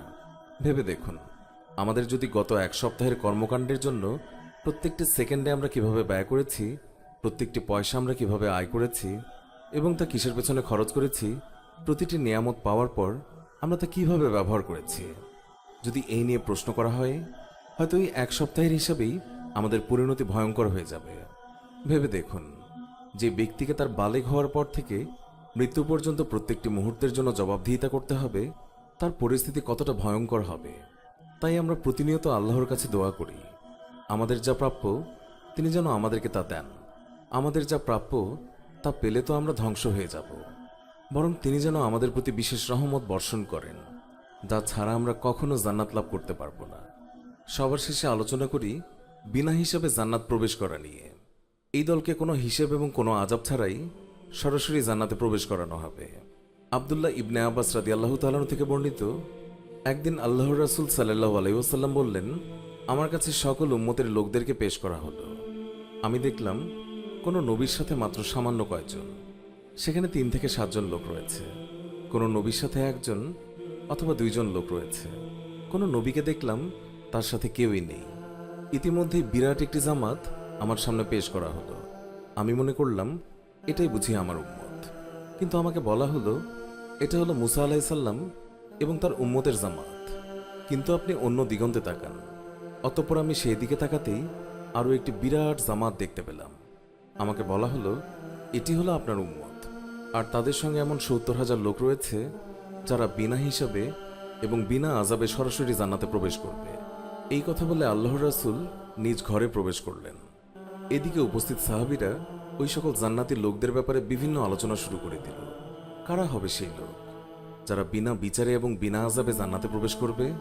কেউ কেউ বলল সম্ভবত ওই লোকেরা হলো তারা যারা আল্লাহর রাসূল সাল্লাল্লাহু আলাইহি ওয়াসাল্লামের সাহাবা, তারাই। কিছু লোক বলল বরং সম্ভবত ওরা হলো তারা যারা ইসলামে জন্মগ্রহণ করেছে এবং আল্লাহর সাথে কখনো কাউকে শরীক করেনি। আরও অনেকে অনেক কিছুই বলল। কিছুক্ষণ পরে আল্লাহর রাসূল সাল্লাল্লাহু আলাইহি ওয়াসাল্লাম তার ঘর থেকে বের হয়ে এসে বললেন, তোমরা কি ব্যাপারে আলোচনা করছো? তারা সমস্ত ব্যাপার খুলে বললেন। আল্লাহর রাসূল সাল্লাল্লাহু আলাইহি ওয়াসাল্লাম বললেন, বিনা বিচারে জান্নাতি লোক হলো তারা: 1, যারা দাগ কেটে রোগের চিকিৎসা করায় না। 2, অন্যের কাছে রুকাইয়ে বা ঝাড়ফুঁক করে দিতে বলে না। 3, কোনো জিনিসকে অশুভ লক্ষণ বলে মনে করে না। 4, বরং তারা কেবল আল্লাহর প্রতি ভরসা রাখে। এই কথা শুনে একজন সাহাবী উঠে দাঁড়ালেন এবং বললেন, হে আল্লাহর রাসূল, আপনি আমার জন্য দোয়া করুন, আল্লাহ তাআলা যেন আমাকে তাদের দলভুক্ত করেন। তিনি বললেন, তুমি তাদের মধ্যে একজন। অতঃপর আরেক ব্যক্তি দাঁড়িয়ে বলল, আপনি আমার জন্য দোয়া করুন ইয়া রাসূলুল্লাহ, যেন আল্লাহ তাআলা আমাকেও তাদের দলভুক্ত করেন। তিনি বললেন, এই ব্যাপারে তোমার পূর্ববর্তী তোমার অগ্রগামী হয়ে গেছে। সহিহ বুখারী 3410, তিরমিজি 2446। এই হাদিসটি নিয়ে আমাদের একটি ভিডিও আছে, তার লিঙ্ক প্রথম কমেন্টে দিয়ে দিয়েছি। যাই হোক, রাসূলুল্লাহ সাল্লাল্লাহু আলাইহি ওয়াসাল্লাম বললেন, তার উম্মত থেকে 70,000 মানুষ কোনো প্রকার হিসাব ছাড়াই জান্নাতে প্রবেশ করবে এবং তাদের মুখমণ্ডল চাঁদের মতো উজ্জ্বল হয়ে থাকবে। যদিও 70,000 শুনলে খুব বেশি মনে হয় না, কিন্তু সকল মুমিন ব্যক্তিদের জন্য সুখবর রয়েছে। তিরমিজি এবং ইবনে মাজা কিতাবে বর্ণিত হয়েছে, রাসূলুল্লাহ সাল্লাল্লাহু আলাইহি ওয়াসাল্লাম আরও বলেন, আমার রব আমাকে প্রতিশ্রুতি দিয়েছেন, আমার উম্মত থেকে 70,000 বান্দা সরাসরি জান্নাতে প্রবেশ করবে এবং তা কোনো রকমের হিসাব এবং আযাব ছাড়া, এবং তাদের মধ্যে প্রতি 1,000 বান্দার মধ্যে আরও 70,000 মানুষ যোগ হবে। অর্থাৎ সব মিলিয়ে 49 লক্ষ মুসলিম বান্দা সরাসরি জান্নাতে প্রবেশ করবে কোনো রকমের হিসাব ছাড়া। শুধু তাই নয়, ওই হাদিসে রাসূলুল্লাহ সাল্লাল্লাহু আলাইহি ওয়াসাল্লাম আরও বলেছেন, এরপর আল্লাহ তাআলা 3 বার তার নিজের হাতের মুঠো ভরে তার বান্দাদেরকে কোনো হিসাব ছাড়া সরাসরি জান্নাতে প্রবেশ করাবেন। যেই রবের আরশ এই পুরো মহাবিশ্ব থেকে অসংখ্য গুণে বড়, সেই রবের হাত ভরপুর হলে কত অগণিত মুমিন বান্দা সেদিন সরাসরি জান্নাতে প্রবেশ করবে তা কিন্তু আমাদের কল্পনারও বাইরে। আমরা শুধু এই আশাই করি আমরা প্রত্যেকে যেন সেই দলের মধ্যেই অন্তর্ভুক্ত হই। পরম করুণাময় আল্লাহ তাআলা যেন আমাদের উপর দয়া করেন, আমাদের কোনো প্রকার হিসাব না নেন। প্রিয় ভাই ও বোনেরা, এই বিষয়টি বিশেষভাবে আপনাদের দৃষ্টিগোচর করতে চাই। যেই দিন লক্ষ লক্ষ, হয়তো কোটি কোটি মুমিন কোনো প্রকার হিসাব ছাড়াই সরাসরি জান্নাতে প্রবেশ করবে, এই বান্দাদের মধ্যে হয়তো কোনো ব্যভিচারী, অনেক সুদখোর, অনেক জালিম ব্যক্তিও থাকবে, যারা তাদের ভুল বুঝতে পেরে আল্লাহর কাছে ফিরে এসেছিল বিশুদ্ধ অন্তর নিয়ে। গুনাহ বা পাপ করা মানুষের কাজ নয়, গুনাহের প্রতি আকৃষ্ট বা আহ্বান করাও ইসলামের বিধান নয়। আল্লাহ মানুষকে সৃষ্টি করেছেন তার ইবাদতের জন্য, আর শয়তান মানুষকে ধোঁকায় ফেলতে আল্লাহর কাছ থেকে ক্ষমতা লাভ করেছে। আল্লাহ তাআলা বান্দাকে শয়তানের ষড়যন্ত্র এবং প্রচেষ্টা থেকে বাঁচাতে উন্মুক্ত রেখেছেন তার তওবার দরজা। আমাদের প্রত্যেকের পাপের সংখ্যা অজস্র এবং প্রত্যেকটি পাপ গুরুতর, কিন্তু আমরা যেন সেই পাপগুলোর কারণে আল্লাহর কাছে চাইতে লজ্জা না পাই। কারণ আল্লাহ তাআলার কাছে চাইতে লজ্জা পাওয়া মানে তার ক্ষমাকে ছোট করে দেখা, তার রহমতকে ছোট করে দেখা। আমরা যেন সেই দিন এই কারণে সেই শ্রেষ্ঠ দলের অন্তর্ভুক্ত হওয়া থেকে বঞ্চিত না হই যে আল্লাহর ক্ষমার উপর হতাশ হয়ে সরাসরি জান্নাত লাভের জন্য দোয়াই করিনি। আমরা যেন প্রত্যেকে আল্লাহর কাছে শ্রেষ্ঠ এই দলটির অংশ হওয়ার জন্য দোয়া করি। সৃষ্টিকর্তা আমাদের ফিরে আসার জন্য অপেক্ষা করছেন, আমরা যেন তার পথেই ফিরে যাই। আমি চোখের জেনা করে থাকলেও, আমি সুদের চাকরি করে থাকলেও, আমি মদ পান করে থাকলেও হয়তো এই দোয়ার কারণেই আমি শীঘ্রই এই পাপগুলো থেকে ফিরে আসতে পারব এবং সেই দিন কোনো প্রকার হিসাব ছাড়া হয়তো সরাসরি জান্নাতে প্রবেশ করতেও পারব। মহান আল্লাহ তাআলা আমাদের সবাইকে সেই দলের অন্তর্ভুক্ত করুন, আমিন। আল্লাহ ও তার রাসূল সাল্লাল্লাহু আলাইহি ওয়াসাল্লাম মিজান সম্পর্কে যা কিছু বলেছেন তার প্রতি ঈমান আনা আমাদের জন্য ফরজ। অর্থাৎ আল্লাহ তাআলা বান্দাদের জন্য কি ভালো কি মন্দ সকল আমলই মিজানে উঠিয়ে মাপবেন। এর দ্বারা আল্লাহ তাআলা তার ন্যায়পরায়ণতা ও ইনসাফের বহিঃপ্রকাশ ঘটাবেন। আল্লাহ তাআলা বলেন, আর কিয়ামতের দিন আমি ন্যায় বিচারের মানদণ্ড স্থাপন করব। সুতরাং কারো প্রতি কোনো অবিচার করা হবে না। কারো কর্ম যদি সরিষার দানার পরিমাণও হয়, আমি তা হাজির করব। তার হিসাব গ্রহণকারী রূপে আমিই যথেষ্ট। সূরা আল আম্বিয়া আয়াত ৪৭। বুখারী হাদিসে বর্ণিত হয়েছে, আবু হুরায়রা রাদিয়াল্লাহু তাআলা আনহু বলেছেন, রাসূলুল্লাহ সাল্লাল্লাহু আলাইহি ওয়াসাল্লাম ইরশাদ করেছেন, দুইটি কথা আছে যা জিহ্বায় অত্যন্ত হালকা কিন্তু মিজানে অত্যন্ত ভারী এবং আল্লাহ তাআলার কাছে অনেক অনেক প্রিয়। তা হল সুবহান আল্লাহি ওয়া বিহামদিহি এবং সুবহান আল্লাহিল আযীম। তিরমিজির অন্য এক হাদিসে বর্ণিত হয়েছে, রাসূলুল্লাহ সাল্লাল্লাহু আলাইহি ওয়াসাল্লাম বলেন, আল্লাহ আমার উম্মতের এক লোককে সবার সামনে নিয়ে আসবেন। তার পাপের ৯৯টি আমলনামা বিছিয়ে দেয়া হবে, যার প্রত্যেকটি যতদূর চোখ যায় ততদূর পর্যন্ত ছড়িয়ে থাকবে। আল্লাহ বলবেন, তুমি কি এর কোনোটিকে অস্বীকার করো? আমার আমল সংরক্ষক ফেরেশতা কি তোমার প্রতি কোনো অন্যায় করেছেন? লোকটি বলবে, হে আমার প্রতিপালক, হে আল্লাহ, কখনোই না। আল্লাহ বলবেন, তোমার কি পেশ করার মতো কোনো অজুহাত বা কোনো নেকি আছে? অবশ্যই আমাদের কাছে তোমার একটি নেকি আছে। আজ তোমার প্রতি কোনো অবিচার করা হবে না। এরপর এক টুকরো কাগজ বের করা হবে, যাতে লেখা থাকবে, আশহাদু আল্লা ইলাহা ইল্লাল্লাহু ওয়া আশহাদু আন্না মুহাম্মাদান আবদুহু ওয়া রাসূলুহু। আল্লাহ তাআলা মিজান আনতে আদেশ করবেন। লোকটি বলবে, হে আমার প্রতিপালক, এতগুলি বড় বড় আমলনামার কাছে আমার ছোট্ট কাগজের আর ওজন কি হবে? আল্লাহ বলবেন, তোমার প্রতি অবিচার করা হবে না। অতঃপর আমলনামাগুলিকে দাঁড়িয়ে এক পাল্লায় এবং ওই ছোট্ট কাগজটিকে অন্য পাল্লায় চড়ানো হলো। দেখা যাবে আমলনামাগুলোর ওজন হালকা, আর সেই ছোট্ট কাগজটির ওজন অনেক ভারী হয়ে গেছে। সুবহানাল্লাহ। তবে মিজানে কিন্তু সবার আমলনামা একরকমভাবে ওজন করা হবে না। মৃত্যুর পরের জীবনের আমাদের আগের পর্বগুলোর সূত্র ধরে বলি, হাসরের ময়দানে হিসাব নেওয়ার পর একদল মানুষ হিসাব ছাড়াই জান্নাতে প্রবেশ করার অনুমতি পেয়ে যাবে। আরেক দল মানুষদের নেওয়া হবে সহজ হিসাব এবং তৃতীয় দলের মানুষের কড়াইগন্ডায় হিসাব নেওয়া হবে। একদল লোক তাদের আমলনামাগুলো পেল ডান হাতে, আরেক দল পেল বাম হাতে। তারপর যার আমলনামা ডান হাতে দেওয়া হয়েছে তার কাছে থেকে হালকা হিসেব নেওয়া হবে এবং সে হাসি মুখে নিজের লোকজনের কাছে ফিরে যাবে। আর যার আমলনামা বাম হাতে নেওয়া হবে সে মৃত্যুকে ডাকবে এবং জ্বলমান আগুনে গিয়ে পড়বে। হিসাবের মাধ্যমে প্রত্যেক ব্যক্তি দুনিয়ার জীবনে কি কি কাজ করেছিল তা জানতে পারে, কিন্তু কোন কাজের গুরুত্ব কতটুকু তা এখনও জানা যায়নি। তা জানার জন্যই এরপর সবার সামনে নিয়ে আসা হবে আল মিজান। রাসূলুল্লাহ সাল্লাল্লাহু আলাইহি ওয়াসাল্লাম বলেন, কিয়ামতের দিন মিজান আনা হবে। সেখানে যদি গোটা আসমান এবং জমিনকে ওজন করা হয় তাও করা যাবে। অতএব আমরা এই মিজান কল্পনা করতে পারি না।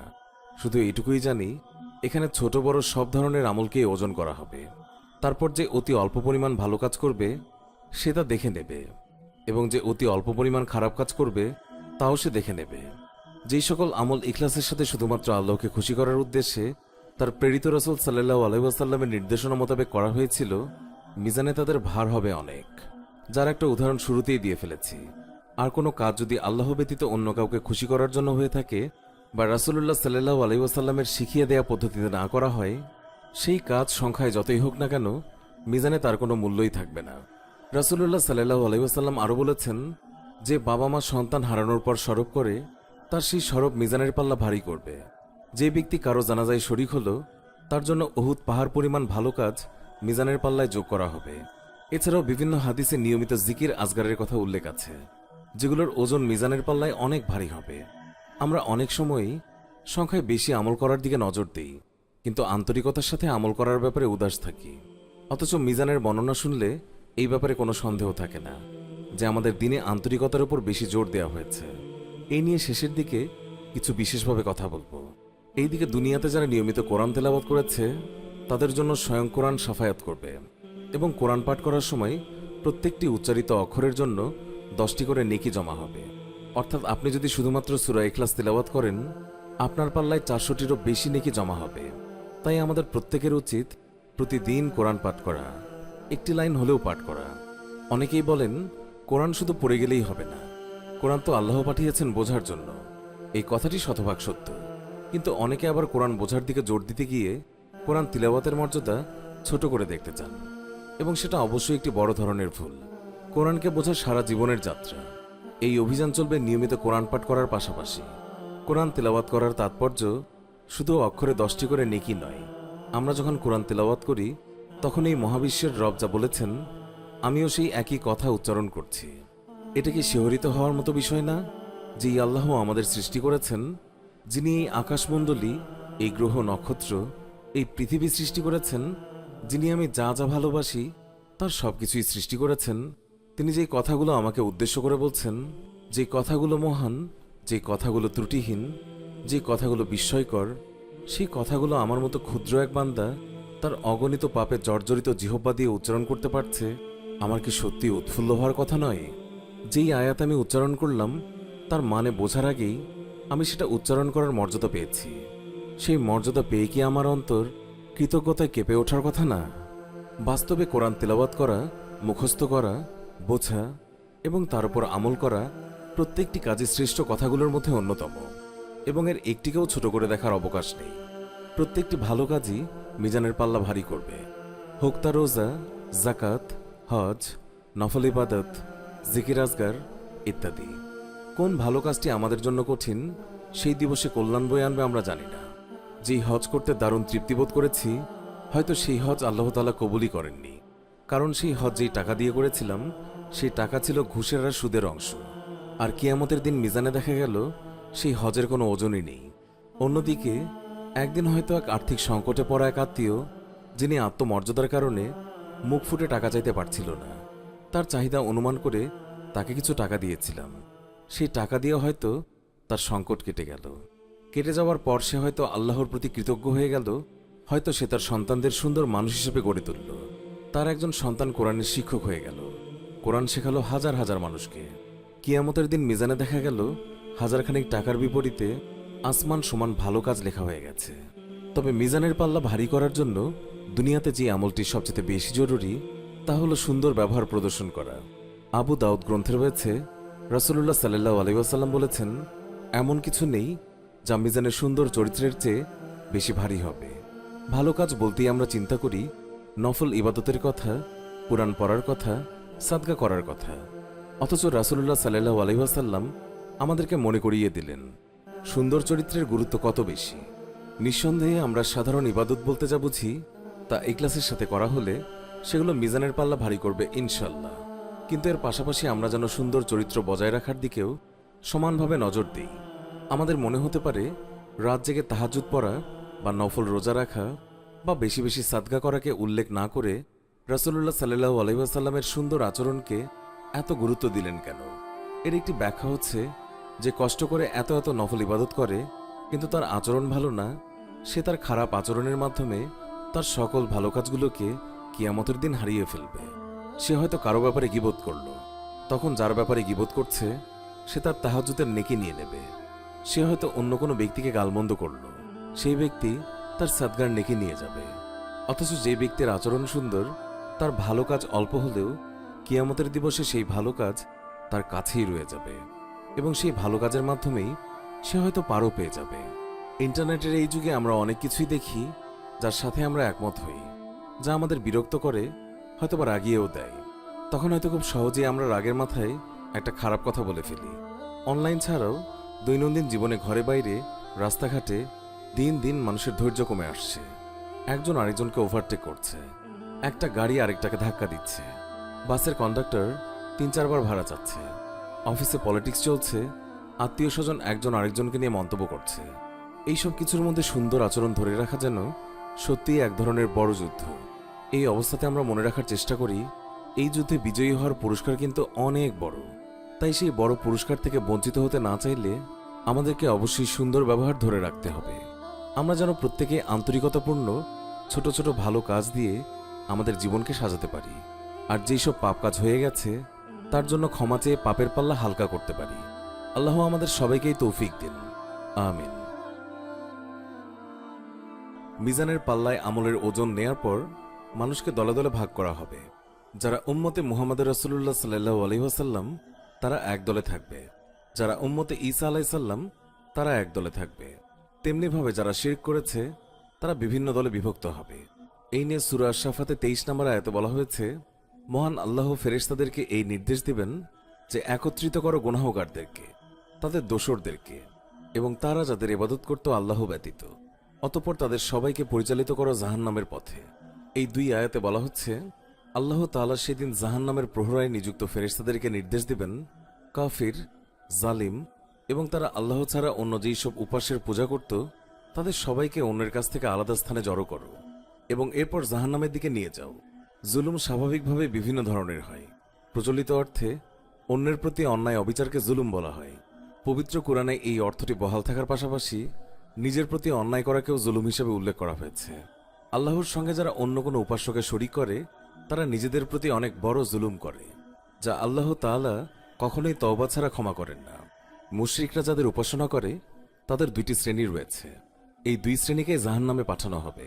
এক শ্রেণীর জালিম এবং কাফির শাসক নিজেদেরকে আল্লাহর স্থানে বসিয়ে প্রজাদেরকে তাদের উপাসনা করতে বাধ্য করে। মানুষরূপী এইসব শাসকরা নিজেরাই মাবুদ সেজেছে বলে তাদেরকে জাহান্নামে নিক্ষেপ করা হবে, আর মাটি, পাথর এবং কাঠের তৈরি মূর্তিগুলোকে জাহান্নামে নিক্ষেপ করা হবে। যারা তাদের পূজা করত তাদেরকেও ভৎসনা করার জন্য। আয়াতের পরবর্তী অংশে বলা হচ্ছে, তাদেরকে জাহান্নামের দিকে নিয়ে যাও, অর্থাৎ দুনিয়ায় যারা সিরাতুল মুস্তাকিমে পরিচালিত হয়নি তাদেরকে কিয়ামতের দিন জাহান্নামের পথ দেখিয়ে দেয়া হবে এবং সেই পথে তাদেরকে নিয়ে যাওয়া হবে জোর করে। এরপর রয়ে যাবে তাওহীদের মানুষরা, যারা আল্লাহর সাথে কাউকে শরীক করেনি। কিন্তু এর মধ্যেও রয়েছে ভালো এবং খারাপ। ভালোর মধ্যে থাকবে প্রকৃত মুমিন ব্যক্তিরা, যারা হিসাব ছাড়া সরাসরি জান্নাতে প্রবেশ করবে এবং যাদের হিসাব নেয়ার পর যাদের ভালো কাজের পাল্লা ভারী হয়েছে। আর খারাপদের দলে থাকবে তারা, যারা কবিরা গুনাহ করে তওবা করেনি। এবং সবচেয়ে খারাপ হচ্ছে মুনাফিকরা, যারা তখনও পর্যন্ত বিশ্বাসীদের দলই রয়েছে। তখনও পর্যন্ত তারা আল্লাহর সাথে পরিকল্পনা করছে, তাকে ধোঁকা দেওয়ার চেষ্টা করছে, কিন্তু অতি শীঘ্রই তারা টের পেয়ে যাবে সকল পরিকল্পনাকারীদের উপর পরিকল্পনা করেন আল্লাহ তাআলা। মুশরিকদের জাহান্নামে ফেলে দেওয়ার পর জাহান্নামের উপর দিয়ে বসানো হবে একটি সেতু। এই সেতু বা ব্রিজকে বলা হয় সিরাত। এই সেই পুল সিরাত যা পাড়ি দিতে হবে অবশিষ্ট প্রত্যেকটি বান্দাকে। সিরাত হবে অত্যন্ত পিচ্ছিল, তরবারির চেয়েও ধারালো এবং চুলের চেয়েও চিকন। এর চারপাশে থাকবে অগণিত আঁকড়া যা নির্দিষ্ট মানুষকে আঁকড়ে ধরবে। এই আঁকড়াগুলো হবে মানুষের বিভিন্ন পাপের সঙ্গে সম্পৃক্ত। যার যেই পাপ তখনও ক্ষমা করা হয়নি সেই পাপ এসে তাদেরকে আঁকড়ে ধরে জাহান্নামের দিকে টেনে নিয়ে যাবে। পৃথিবীতে যেমন দিনের পর রাত্রি আসে, কিয়ামতের দিবসেও ধীরে ধীরে অন্ধকার নেমে আসবে। সিরাতের দিকে যেতে যেতে চারিদিকে ঘুটঘুটে অন্ধকার হয়ে যাবে। তখন বিশ্বাসীরা তাদের ভালো কাজ অনুযায়ী নিজেদের ভেতর আলো খুঁজে পাবে। কারো কারো আলো হবে পাহাড় সমান, কারো কারো আলো ছড়াবে একটি তালগাছের দূরত্ব পর্যন্ত। এভাবে করে একদল লোক থাকবে যাদের শুধু পায়ের আঙ্গুলে একটুখানি আলো থাকবে, যা একবার জ্বলে আবার নিভে যায়। যে যার আলো অনুযায়ী সিরাত পর্যন্ত পৌঁছাবে এবং সেই আলোর সাহায্যে সিরাত পার হবে। এখানে একটি বিষয় লক্ষ্য করা ভালো, যে ব্যক্তি পাহাড় সমান আলো ছড়াবে তার আলো কি তার সাথীদেরকে পথ দেখিয়ে দেওয়ার জন্য যথেষ্ট নয়? তার মানে যে ব্যক্তি সেদিন একেবারে অল্প আলো পাবে এবং অত্যন্ত কষ্ট করে সিরাত পর্যন্ত পৌঁছাবে, সে দুনিয়াতে এমন কারো সঙ্গী হয়নি, এমন কারোর সাথে বন্ধুত্ব করেনি যে কঠিন সেই দিনে চারপাশে একটু আলো ছড়াবে। তাই আমাদের দিনে ভালো মানুষের সঙ্গে বন্ধুত্ব স্থাপন করার ব্যাপারে বিশেষভাবে জোর দেওয়া হয়েছে। প্রত্যেকটি মানুষ তার আলো অনুযায়ী সিরাতের দিকে এগোচ্ছে, কিন্তু একদল মানুষ দেখল তাদের তো কোনো আলোই নেই, তাদের চারপাশে ঘন অন্ধকার। একটু দূরে তারা দেখতে পায় কিছু মানুষ তাদের দিকে আলো নিয়ে ছুটে আসছে সিরাতের পানে, কিন্তু এত অন্ধকার পাড়ি দিয়ে তাদের পক্ষে এই মুমিনদের পিছু নেওয়া সম্ভব হয় না। এরাই হচ্ছে মুনাফিকরা, যারা এতক্ষণ পর্যন্ত বিশ্বাসীদের সাথেই ছিল, যারা ভেবেছিল তারা আল্লাহকে ধোঁকা দিতে পেরেছে। অবশেষে আল্লাহ তাআলা তাদেরকে পাকড়াও করেন। সেই দিন মুনাফিক নারী পুরুষদের অবস্থা হবে এই যে তারা মুমিনদেরকে বলবে, আমাদের প্রতি একটু লক্ষ্য করো, যাতে তোমাদের নূর থেকে আমরা কিছু উপকৃত হতে পারি। কিন্তু তাদের বলা হবে, পেছনে চলে যাও, অন্য কোথাও গিয়ে নিজেদের নূর তালাশ করো। অতঃপর একটি প্রাচীর দিয়ে তাদের মাঝে আড়াল করে দেয়া হবে। তাতে একটি দরজা থাকবে, যে দরজার ভেতরে থাকবে রহমত আর বাইরে থাকবে আযাব। সিরাতে পৌঁছে এক এক ব্যক্তি এক এক গতিতে তা পার হয়ে যাবে। কেউ কেউ পার হয়ে যাবে চোখের পলকে, কেউ কেউ বজ্রগতিতে, কেউ কেউ ঝড়ো হাওয়ার গতিতে, কেউ কেউ দ্রুত ঘোড়া বা উটের গতিতে। কারো গায়ে সেই আঁকড়াগুলোর আঁচড় লাগবে, কেউ কেউ পার হয়ে যাবে নিরাপদে। সিরাত পার হয়ে যাওয়া শেষ মানুষটি টেনে হিচড়ে অত্যন্ত কষ্ট করে পার হওয়ার চেষ্টা করবে। আল্লাহ যেন আমাদের সকলকে নিরাপদে সিরাত পার হওয়ার তৌফিক দান করেন। সিরাত পার হয়ে আপনি দাঁড়িয়ে আছেন বিশ্বাসীদের সাথে। জান্নাতের দ্বারপ্রান্তে এসে ফিরে দেখছেন আপনার যাত্রাকে। যে মৃত্যুকে একসময় মনে হতো জীবনের শেষ, সেই মৃত্যুকে এখন মনে হচ্ছে এক দীর্ঘ যাত্রার প্রথম অধ্যায়। মৃত্যুর ঘাটি পার হয়ে, কবরের জীবন পার হয়ে, পুনরুজ্জীবিত হয়ে হাসরের ময়দানে দাঁড়িয়ে থেকে হিসাবের পর্ব পার করে, পুলসিরাত পার করে আজ আপনি উপস্থিত হয়েছেন এই ক্রান্তি লগ্নে। দুনিয়ার জীবনকে তখন মনে হচ্ছে কত ক্ষুদ্র, কত নগণ্য। কিন্তু এই শেষ প্রান্তে এসেও দুনিয়ার জীবন আপনার পিছু ছাড়ল না। জান্নাতের দ্বার প্রান্তে এসেও এখনো একটি ধাপ বাকি রয়ে গেছে। সিরাত পার হয়ে আসা প্রত্যেকটি বিশ্বাসী ব্যক্তি জড়ো হলো একটি বিশাল প্রান্তরে। সেখানে একজন মানুষ আরেকজন মানুষের ওপর কোনো জুলুম করে থাকলে বা তার কোনো হক নষ্ট করে থাকলে এখানে এসে সেই হিসাব চুকিয়ে দেয়া হবে। যে ব্যক্তি আরেকজন বান্দার হক নষ্ট করেছে তার আমলনামা থেকে ভালো কাজ নিয়ে অপর ব্যক্তির আমলনামায় যোগ করা হবে। হয়তো এই কারণেই গীবত আমাদের দিনে এত ভয়ঙ্কর একটি পাপ। ভেবে দেখুন, পরকালের যাত্রায় এত দূর পথ পাড়ি দিয়ে জান্নাতের দ্বারপ্রান্তে এসে আপনি আপনার নেক আমলগুলো দিয়ে দিচ্ছেন, কারণ আপনি কারো ব্যাপারে গীবত করেছিলেন, কারো ব্যাপারে মিথ্যে খবর ছড়িয়েছিলেন।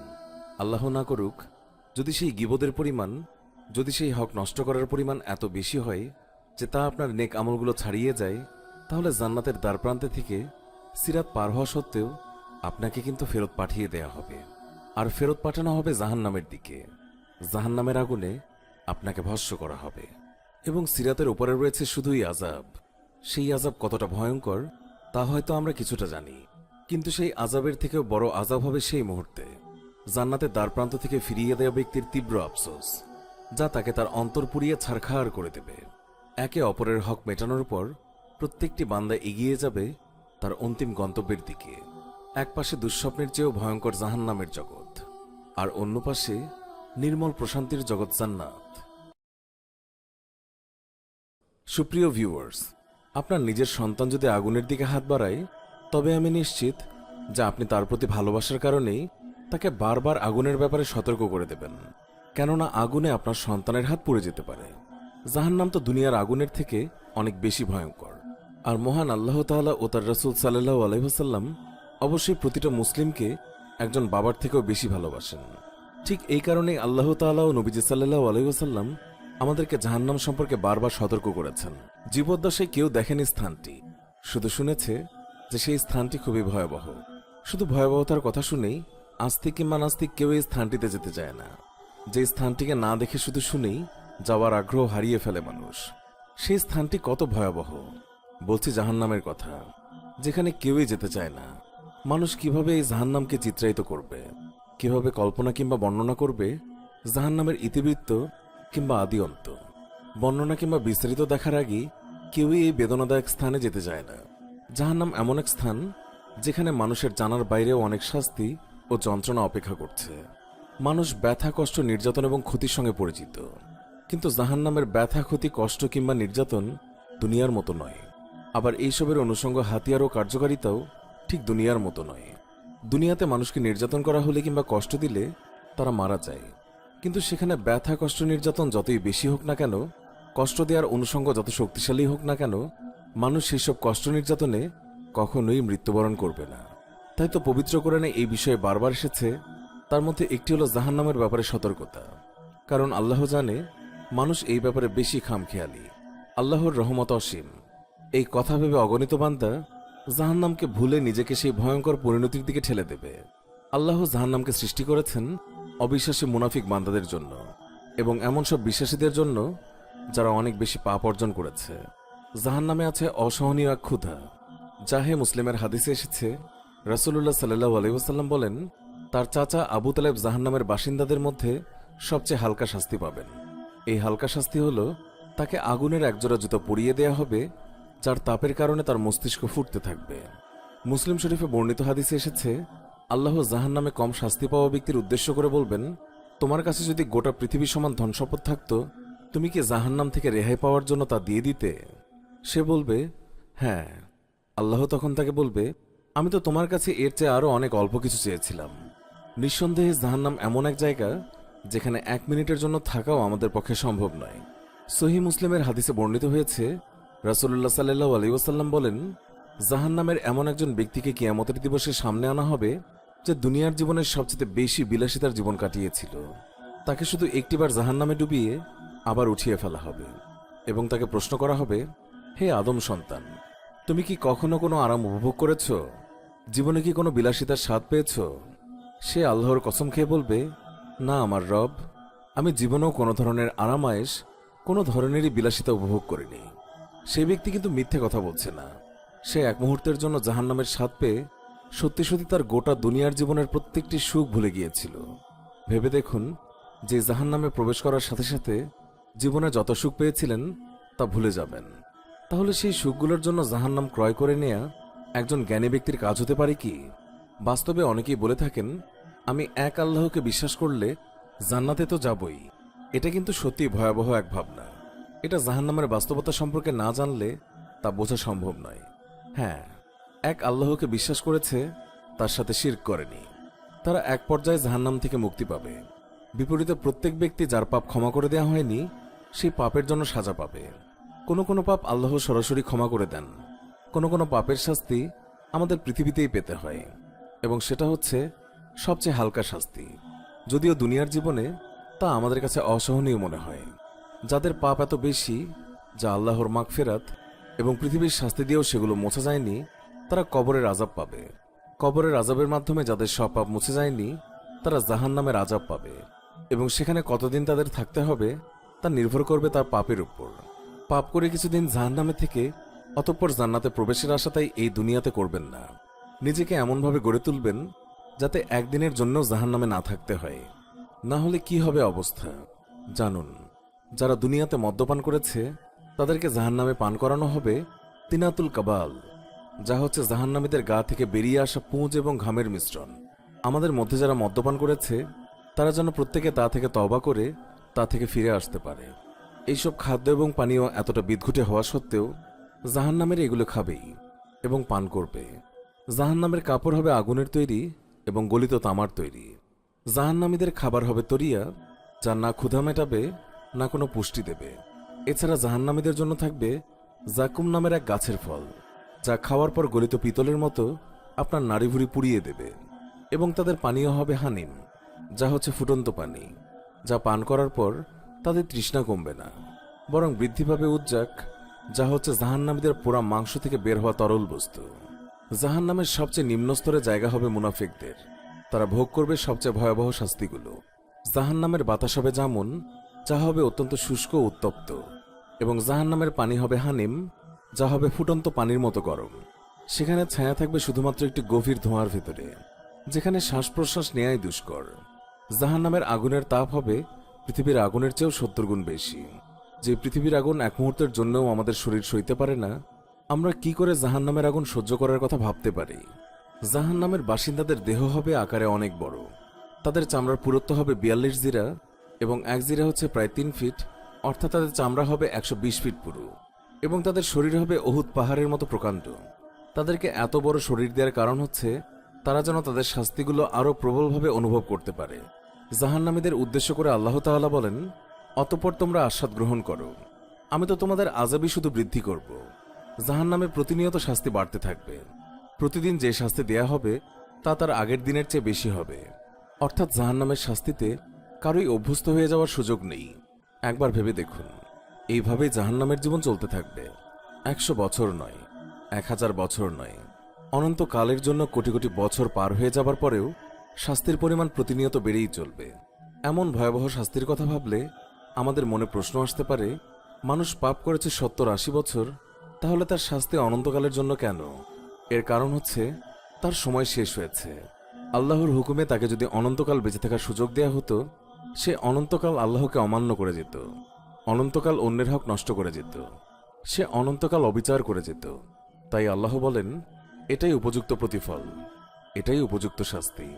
এই শাস্তির বর্ণনা শুনে কারো কারো মনে হতে পারে শাস্তিটা কি বড় বেশি কঠোর নয়? কিন্তু আল্লাহ হচ্ছেন আলিমুল হাকিম, তিনি সব জানেন, তিনি সবচেয়ে বিজ্ঞ। যে শাস্তির বর্ণনা করা হয়েছে জাহান্নামীদের জন্য, সেটাই উপযুক্ত শাস্তি। তাদের যদি এই শাস্তির অনুপরিমাণ কম শাস্তি প্রাপ্য হতো, আল্লাহ তাদেরকে ততটুকুই শাস্তি দিতেন। আমাদের প্রত্যেককে জাহান্নামের ব্যাপারে সতর্ক করা হয়েছে। পবিত্র কোরআনে এই ব্যাপারে সতর্ক বানিয়ে এসেছে। জাহান্নামের ভয়াবহতা নিয়ে বাজারে অনেক অনেক বই পাবেন, জেনে নিতে পারেন গুগল থেকেও, যে ভয়াবহতার কথায় আপনার জীবন বদলে যেতে পারে। পরিশেষে আমরা যেন জাহান্নাম থেকে পুরোপুরি দূরে থাকার লক্ষ্য মাথায় রেখে কাজ করি, এটাই যেন আমাদের লক্ষ্য হয়। আমরা যেন প্রতিদিন এই ভয়ঙ্কর জায়গাটাকে স্মরণ করে নিজেদের জীবনটাকে গুছিয়ে নেই এবং আল্লাহ তাআলার কাছে ক্ষমা চাই। আল্লাহ তাআলা যেন আমাদের অন্তরগুলো খুলে দেন, তার পবিত্র সতর্কবাণী শোনার এবং বোঝার তৌফিক দেন। জাহান্নাম থেকে আমাদেরকে চিরকালের জন্য দূরে সরিয়ে নেন এবং হিসাব ছাড়া জান্নাতে প্রবেশ করার তৌফিক দান করেন। আমিন। মৃত্যুর পর আপনি কবরের জীবন শেষ করে কিয়ামতের দিবসের সকল হিসাব নিকাশ শেষ করে পার হয়ে গেছেন সিরাত। কিছু লোককে ফিরিয়ে দেয়া হয়েছে জান্নাতের দ্বারপ্রান্ত থেকে। আল্লাহর অশেষ রহমত, আপনার সেই পরিণতি হয়নি। আপনি ভুলবশত যাদের হক নষ্ট করেছিলেন, সেই হক নষ্ট করা সত্ত্বেও আপনাকে ফিরে যেতে হয়নি, কারণ আপনি এমন এক সময় ইসলামকে ধরে রেখেছিলেন যখন ইসলাম সঠিকভাবে পালন করা ছিল গরম কয়লা হাতের মুঠে ধরে রাখার চেয়েও অনেক কঠিন। হাজারো মানুষের কটু কথা সহ্য করে সবার সামনে দিন পালন করার পুরস্কার আজকে আপনার সামনে। এরপর এক স্বর্গীয় কণ্ঠ আপনাকে উদ্দেশ্য করে বলে, হে প্রশান্ত আত্মা, ফিরে এসো তোমার রবের কাছে, সন্তুষ্ট ও সন্তোষভাজন হয়ে। অতঃপর আমার বান্দাদের অন্তর্ভুক্ত হও আর আমার জান্নাতে প্রবেশ করো। সূরা ফাজর 28-30। সময়ের শুরু থেকে শেষ পর্যন্ত প্রতিটি মুমিন ব্যক্তি জান্নাতের দরজা দিয়ে ছুটে চলছে। জান্নাতের 8টি দরজা। বাবুশালা খুলে দেয়া হবে তাদের জন্য যারা তাদের সালাত ঠিকমতো আদায় করত। বাবুল জিহাদ খুলে দেয়া হবে শুধুমাত্র মুজাহিদিনদের জন্য। বাপন সাদাকা খুলে দেয়া হবে যারা বেশি বেশি দান সাদগা করত। আর রাইয়ান হবে তাদের জন্য যারা বেশি বেশি রোজা রাখত। আর আইমান হবে তাদের জন্য যারা হিসাব ছাড়া জান্নাতে প্রবেশ করবে, ঠিক তাদের জন্য। আল কাদি মিন গাইফ হবে তাদের জন্য যারা নিজেদের রাগ নিয়ন্ত্রণ করত এবং অন্যদেরকে ক্ষমা করে দিত। এরপরেও হজ পালনকারীদের জন্য থাকছে বাবুল হজ, এবং ঘন ঘন আল্লাহকে স্মরণকারীদের জন্য থাকবে বাবুল জিকর। কারো কারো জন্য জান্নাতে একটি দরজা খোলা থাকবে, কারো কারো জন্য একাধিক দরজা খোলা থাকবে, কারো কারো জন্য জান্নাতের সবকটি দরজা খোলা থাকবে। আল্লাহ যেন আমাদের জন্য জান্নাতের প্রত্যেকটি দরজা উন্মুক্ত করে দেন। আপনি জান্নাতে একটি দরজার দ্বার প্রান্তে, কিন্তু একে আপনি দরজা বলেন কি করে? এত প্রকাণ্ড এক প্রবেশপথ কোথায় গিয়ে শেষ হয় চোখে দেখাই যায় না। মুসলিম হাদিসে বর্ণিত হয়েছে, রাসূলুল্লাহ সাল্লাল্লাহু আলাইহি ওয়াসাল্লাম বলেছেন, জান্নাতের দরজার এক পাশ থেকে আরেক পাশে যেতে হলে 40,000 বছর সময় লাগবে। জান্নাতের দরজা খুলে দেওয়ার জন্য এগিয়ে আসবেন স্বয়ং রাসূলুল্লাহ সাল্লাল্লাহু আলাইহি ওয়াসাল্লাম। জান্নাতের রক্ষী ফেরেশতারা তার পরিচয় জানতে চাইলে তিনি বলবেন, মুহাম্মদ সাল্লাল্লাহু আলাইহি ওয়াসাল্লাম। যখন তাকে বলা হবে, আপনি সেই ব্যক্তি যিনি না আসা পর্যন্ত আমাদের জান্নাতের দরজা খুলে দিতে বারণ করা হয়েছিল। অতঃপর জান্নাতের দুয়ার খুলে দেওয়া হলো, এক অদ্ভুত আলো আপনাকে বরণ করে নিল। অগণিত ফেরেশতারা আপনাদেরকে স্বাগত জানানোর জন্য এগিয়ে আসলো। আপনারা প্রবেশ করা মাত্র তারা বলে উঠল, আসসালামু আলাইকুম, আপনাদের উপর শান্তি বর্ষিত হোক। জান্নাতে প্রবেশ করার পর আপনাদের স্বাগত জানানোর জন্য পরিবেশন করা হলো এক বিশেষ ধরনের পানীয়, আর সেখানে তাদের পান করানো হবে জানজাবিল মিশ্রিত এক অপূর্ব পানীয়। জান্নাতের এমন এক ঝর্ণাধারা রয়েছে যার নাম হবে সালসাবিল। এই মুহূর্তে আরও একবার জাহান্নামীদের চিন্তা করুন, কতই না নিদারুণ কষ্টে তাদের প্রত্যেকটি সেকেন্ড সময় কাটছে। যাই হোক, শেষ পানি পান করেছিলেন তখন চিরকালের জন্য আপনার তৃষ্ণা মিটে গিয়েছিল। কোনো প্রকার তৃষ্ণা না থাকা সত্ত্বেও জান্নাতের এই পানীয় পান করে এতটা তৃপ্তি অনুভব করবেন, আপনি কল্পনাও করেননি সেই অনুভূতি প্রকাশ করা সম্ভব নয়।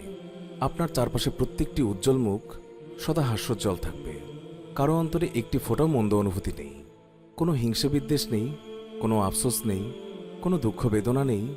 সবাই সবার সুখ দেখে আনন্দিত, আর সবার মধ্যে এক আশ্চর্য রকমের ভ্রাতৃত্ববোধ কাজ করছে। একে একে নাম ডাকা হবে, সেই অনুযায়ী মুমিন ব্যক্তি জান্নাতে প্রবেশ করবে। জান্নাতি অপেক্ষার স্থানে আপনি কতটুকু সময় কাটালেন তা আপনার জানা নেই। এখানে অপেক্ষা করার সময় আপনার মনে কোনো অস্থিরতা নেই। আপনি বাকি অপেক্ষারত মুমিনদের সাথে হাসি আর আনন্দের সময় কাটাচ্ছেন।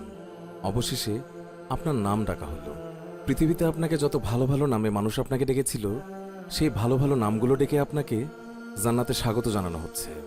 জান্নাতে প্রবেশ করা মাত্র আপনার অন্তর যেন আপনাকে বলতে লাগলো, আপনার আবাস কোথায়। রাসূলুল্লাহ সাল্লাল্লাহু আলাইহি ওয়াসাল্লাম বলেন, প্রত্যেক ব্যক্তি দুনিয়াতে তার ঘর যত ভালোভাবে চিন্তা করে, তার চেয়েও ভালোভাবে তার জান্নাতের ঘর চিনবে। আপনি দ্রুত এগিয়ে যাচ্ছেন আপনার ঘরের দিকে। কাউকেই কোনো কিছু জিজ্ঞাসা করতে হচ্ছে না। সেই দিকে যেতে আপনি আশেপাশে যা দেখছেন, যা শুনছেন, সব কিছুই আপনাকে আনন্দ দেবে। আর সেই পথে যাওয়ার সময় আপনার নাকে যেই সুবাস আসছে, এই সব কিছুই আপনাকে অভিভূত করছে। অবশেষে আপনি পৌঁছে গেলেন আপনার ঘরে। আপনার অন্তর আপনাকে বলছে, এটাই আপনার ঘর। কিন্তু একে তো রাজপ্রাসাদ বললেও কম হবে। স্বর্ণ রৌপ্য দিয়ে নির্মিত এক বৃহৎ ভবন, যা আপনার জন্য অপেক্ষা করছে, যার স্থাপত্যশৈলী সত্যিই বাকরুদ্ধকর, যার নিচে খেলা করছে স্বচ্ছ প্রবাহমান নদী, যেই পানির শব্দে অন্তর জুড়িয়ে যায়। চারপাশে ঘন সবুজ আল্লাহর প্রশংসাবাণী থেকে জন্ম নেয়া হাজারো গাছে আপনার ঘর ছেয়ে আছে। জান্নাতে প্রবেশ করা শেষ ব্যক্তিকে দেয়া হবে এমন এক রাজ্য, যা গোটা পৃথিবীর চেয়ে 10 গুণ বেশি বড়। আপনি চোখ বন্ধ করে কল্পনা করুন, একটি প্রাসাদ নয়, একটি শহর নয়, একটি দেশ নয়, একটি মহাদেশও নয়, গোটা পৃথিবীর সাম্রাজ্য। এবং তার সাথে যোগ করা হলো আরও একটি অপরূপ পৃথিবী, এবং আরও একটা। এভাবে করে 10টি পৃথিবীর সমান আপনার রাজ্য। এবং তা হচ্ছে জান্নাতের সবচেয়ে ছোট পুরস্কার। আর তা তো হচ্ছে পরিমাণের দিক দিয়ে। মনের দিক থেকে তাকে যা দেয়া হবে, তা তো পৃথিবীর কোনো নিয়ামতের সাথে কোনোভাবেই তুলনা করা যায় না। আপনি আপনার ঘরের দিকে এগিয়ে যাচ্ছেন। আপনার এই রাজ্য পৃথিবীর কতগুণ বেশি বড় তা আপনার ধারণাতেও নেই। কিন্তু যেই দিকে দুচোখ যায়, বিস্ময়কর সব দৃশ্য আপনার মন ভুলিয়ে দিচ্ছে। হয়তো সেই সব অভিজ্ঞতা কেমন হবে তার কোনোটি বর্ণনা করা সম্ভব নয়, তাও একটা হালকা ধারণা দেওয়ার চেষ্টা মাত্র। কিন্তু হঠাৎ করেই আপনি থমকে দাঁড়ান। সময় যেন থেমে দাঁড়ালো, স্বর্গীয় এই জগতের সব কিছু যেন মলিন হয়ে পড়ল। আপনার চোখ পড়ল আরেক জোড়া চোখের উপর। আপনি ভাষা হারিয়ে ফেলেছেন। আপনি ফিরে গেলেন বহু বছর আগের দুনিয়ায়। সেই জীবনে মায়াভরা দুটি চোখের দিকে তাকিয়ে আছেন। প্রথমবারের মতো মন ভরে দেখছেন আপনার জীবনসঙ্গীকে, আর অজানা সব অনুভূতির ঢেউয়ে ভেসে যায় আপনার হৃদয়ে। অনেক স্বপ্ন ছিল মনে মনে, কিন্তু চূড়ান্ত স্বপ্ন ছিল একটাই, একসাথে জান্নাতে যাওয়া, অনন্তকালের জীবনসঙ্গী হওয়া। আপনার চোখের পলক পড়ল আর ফিরে এলেন বর্তমানে। আপনি চেয়ে আছেন সেই অতি পরিচিত চেহারার দিকে, কিন্তু সেই চেহারা তো আগের মতো নেই। সৃষ্টির সৌন্দর্য তো মনে হয় আল্লাহ তার ভিতরে গেঁথে দিয়েছেন। আপনি অপলক চেয়ে রয়েছেন আপনার স্ত্রীর দিকে, উনিও চেয়ে আছেন আপনার দিকে। আর প্রবাহমান নদীর শব্দ এবং পাখির গুঞ্জন ছাড়া আর কোনো শব্দেরই প্রয়োজন হচ্ছে না। এ যেন এক মায়াময় পরিবেশ। কোনো কোনো আলেমগণ বলেন, জান্নাতে যখন স্বামী স্ত্রী একে অপরকে প্রথমবারের মতো দেখবে, তারা একে অপরের দিকে মুগ্ধ হয়ে তাকিয়ে থাকবে 40 বৎসর। আপনার মনে হলো 40 বছর তো নয়, যেন 2-1 মুহূর্ত কেটেছে মাত্র। যতই দেখছি আপনার মনে হচ্ছে এখনও মন ভরেনি। আপনিও আপনার অনন্তকালের জীবনসঙ্গী, যার সাথে এখন আপনার কোনো কথা কাটাকাটির সুযোগ নেই, যিনি আপনার কোনো কাজে আর বিরক্ত হবেন না, যার সাথে এখন হবে ভালোবাসার সম্পর্ক, যা দিন দিন কমবে না, বরং বেড়েই চলবে। সেই ভালোবাসার মানুষটিকে নিয়ে আপনি ঘুরে দেখতে লাগলেন আপনার জান্নাতের আবাস। উপরে আকাশ মণ্ডলী ভরা উজ্জ্বল নক্ষত্রের মধ্যে কি যেন জলজল করছে। আপনারা বুঝতে পারছেন তারা হচ্ছেন জান্নাতের আরও উপরের স্তরের জান্নাতবাসীরা। কিন্তু আপনার মনে কোনো আফসোস নেই, আপনার মনে কোনো হিংসা নেই। আপনার অন্তর্ভর্তি শুধুই কৃতজ্ঞতা। আর যারা আপনার চেয়েও বেশি কিছু পেয়েছে, তাদের প্রতি সম্মান এবং ভালোবাসা জানাতে কোনো খারাপ অনুভূতি নেই। জান্নাতে রয়েছে শুধুই সুখ। আপনি আপনার প্রাসাদের ভেতরে গেলেন, আর সেখানে দেখলেন কি দেখলেন? আপনি আপনার স্ত্রীকে নিয়ে জান্নাত ঘুরে দেখতে লাগলেন। আপনি আপনার প্রাসাদের ভেতর গেলেন। সেখানে থাকবে মনোরম প্রবাহমান ঝর্ণাধারা, সেখানে থাকবে উন্নত শয্যাসমূহ, আর প্রস্তুত থাকবে পানপাত্র, সারি সারি উপাদান এবং বিছানো গালিচা। সেখানে তারা হেলান দিয়ে বসবে সুসজ্জিত আসনে। তারা সেখানে খুব গরম বা খুব শীত অনুভব করবে না। আর তাদের উপর সন্নিহিত থাকবে সুশীতল গাছের ছায়া, এবং তাদের ফলগুলো সবসময় তাদের নাগালেই থাকবে। আর তাদের উপর ঘুরে ঘুরে পরিবেশন করা হবে আশ্চর্য এক পানীয়, যা পরিবেশন করা হবে রৌপ্য পাত্রে এবং স্বচ্ছ কাঁচের পাত্রে, যা তাদেরকে যথাযথ পরিমাণে পূর্ণ করে রাখবে। আপনি হেলান দিয়ে বিশ্রাম নিচ্ছেন সম্মানিত আসনে বসে। স্বর্গীয় ফলফলাদি আপনার হাতের নাগালেই রয়েছে। মনোহর পাত্রে কয়েক রকমের পানীয় পরিবেশন করছে হাস্যোজ্জ্বল তরুণেরা, যাদের দেখে ছড়িয়ে থাকা মুক্তর মতো মনে হচ্ছে। প্রত্যেকটি মুহূর্তে আপনি তৃপ্তিভরে আস্বাদন করছেন। সেখানে কোনো তাড়াহুড়ো নেই, কোনো অস্থিরতা নেই। মাসখানেক কেটে গেল বিভিন্ন ধরনের খাবার এবং পানীয় উপভোগ করতে করতে। হয়তো বছরখানেক কেটে গেল আপনার স্ত্রীর সাথে গল্প করতে করতে। হয়তো একে অপরকে বলছেন কেমন ছিল মৃত্যুর পরের যাত্রা, কি কি ঘটেছিল। হয়তো ফিরে দেখছেন জীবনের সময়টা যখন আপনারা পৃথিবীতে একসঙ্গে ছিলেন, এবং আগ্রহ নিয়ে আলোচনা করছেন কেমন হবে আপনাদের অনন্তকালের যাত্রা। খাবারের পাশাপাশি আপনার জন্য রয়েছে পবিত্র হুর, যাদের সম্পর্কে আল্লাহ তাআলা বলেছেন সে উপাদানসমূহের মাঝে রয়েছে চক্রবর্তী অনিন্দ্য সুন্দরীগণ। কাজেই তোমরা উভয়ে তোমাদের রবের কোন অনুগ্রহ অস্বীকার করবে। তাদেরকে এর আগে কোনো মানুষ বা জিন স্পর্শ করেনি। কাজেই তোমরা উভয়ে তোমাদের রবের কোন অনুগ্রহগুলো অস্বীকার করবে। তারা হেলান দিয়ে বসবে সবুজ তাকিয়াতে ও সুন্দর গালিচার উপরে। কাজেই তোমরা উভয়ে তোমাদের রবের কোন অনুগ্রহ অস্বীকার করবে। কত বরকতময় আপনার রবের নাম, যিনি মহিয়ান ও মহানুভব। যদিও দুনিয়ার জীবনে এমন একটি নিয়ামতের কথা শুনলে আমাদের মনে নানা প্রশ্ন জাগে। জান্নাতে কোনো খারাপ অনুভূতি নেই। আপনি ফলফলাদি উপভোগ করলে যেমন আপনার স্ত্রীর সে ব্যাপারে কোনো আপত্তি থাকবে না, আপনি হুরদেরকে উপভোগ করলেও আপনার স্ত্রীর সে ব্যাপারে কোনো আপত্তি থাকবে না।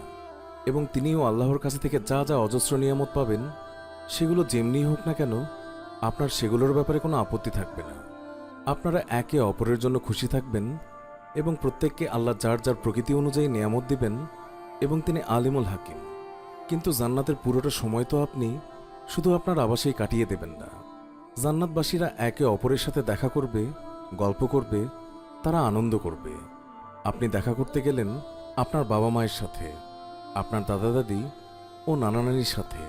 পরমানন্দের সেই মুহূর্তের সবচেয়ে অদ্ভুত বিষয়টি হচ্ছে জান্নাতে আপনারা সবাই সমবয়সী, কারণ জান্নাতের সবার বয়স পৃথিবীর 33 বছরের সমতুল্য, এবং সেখানে কারো বয়স একদিনও বাড়ে না।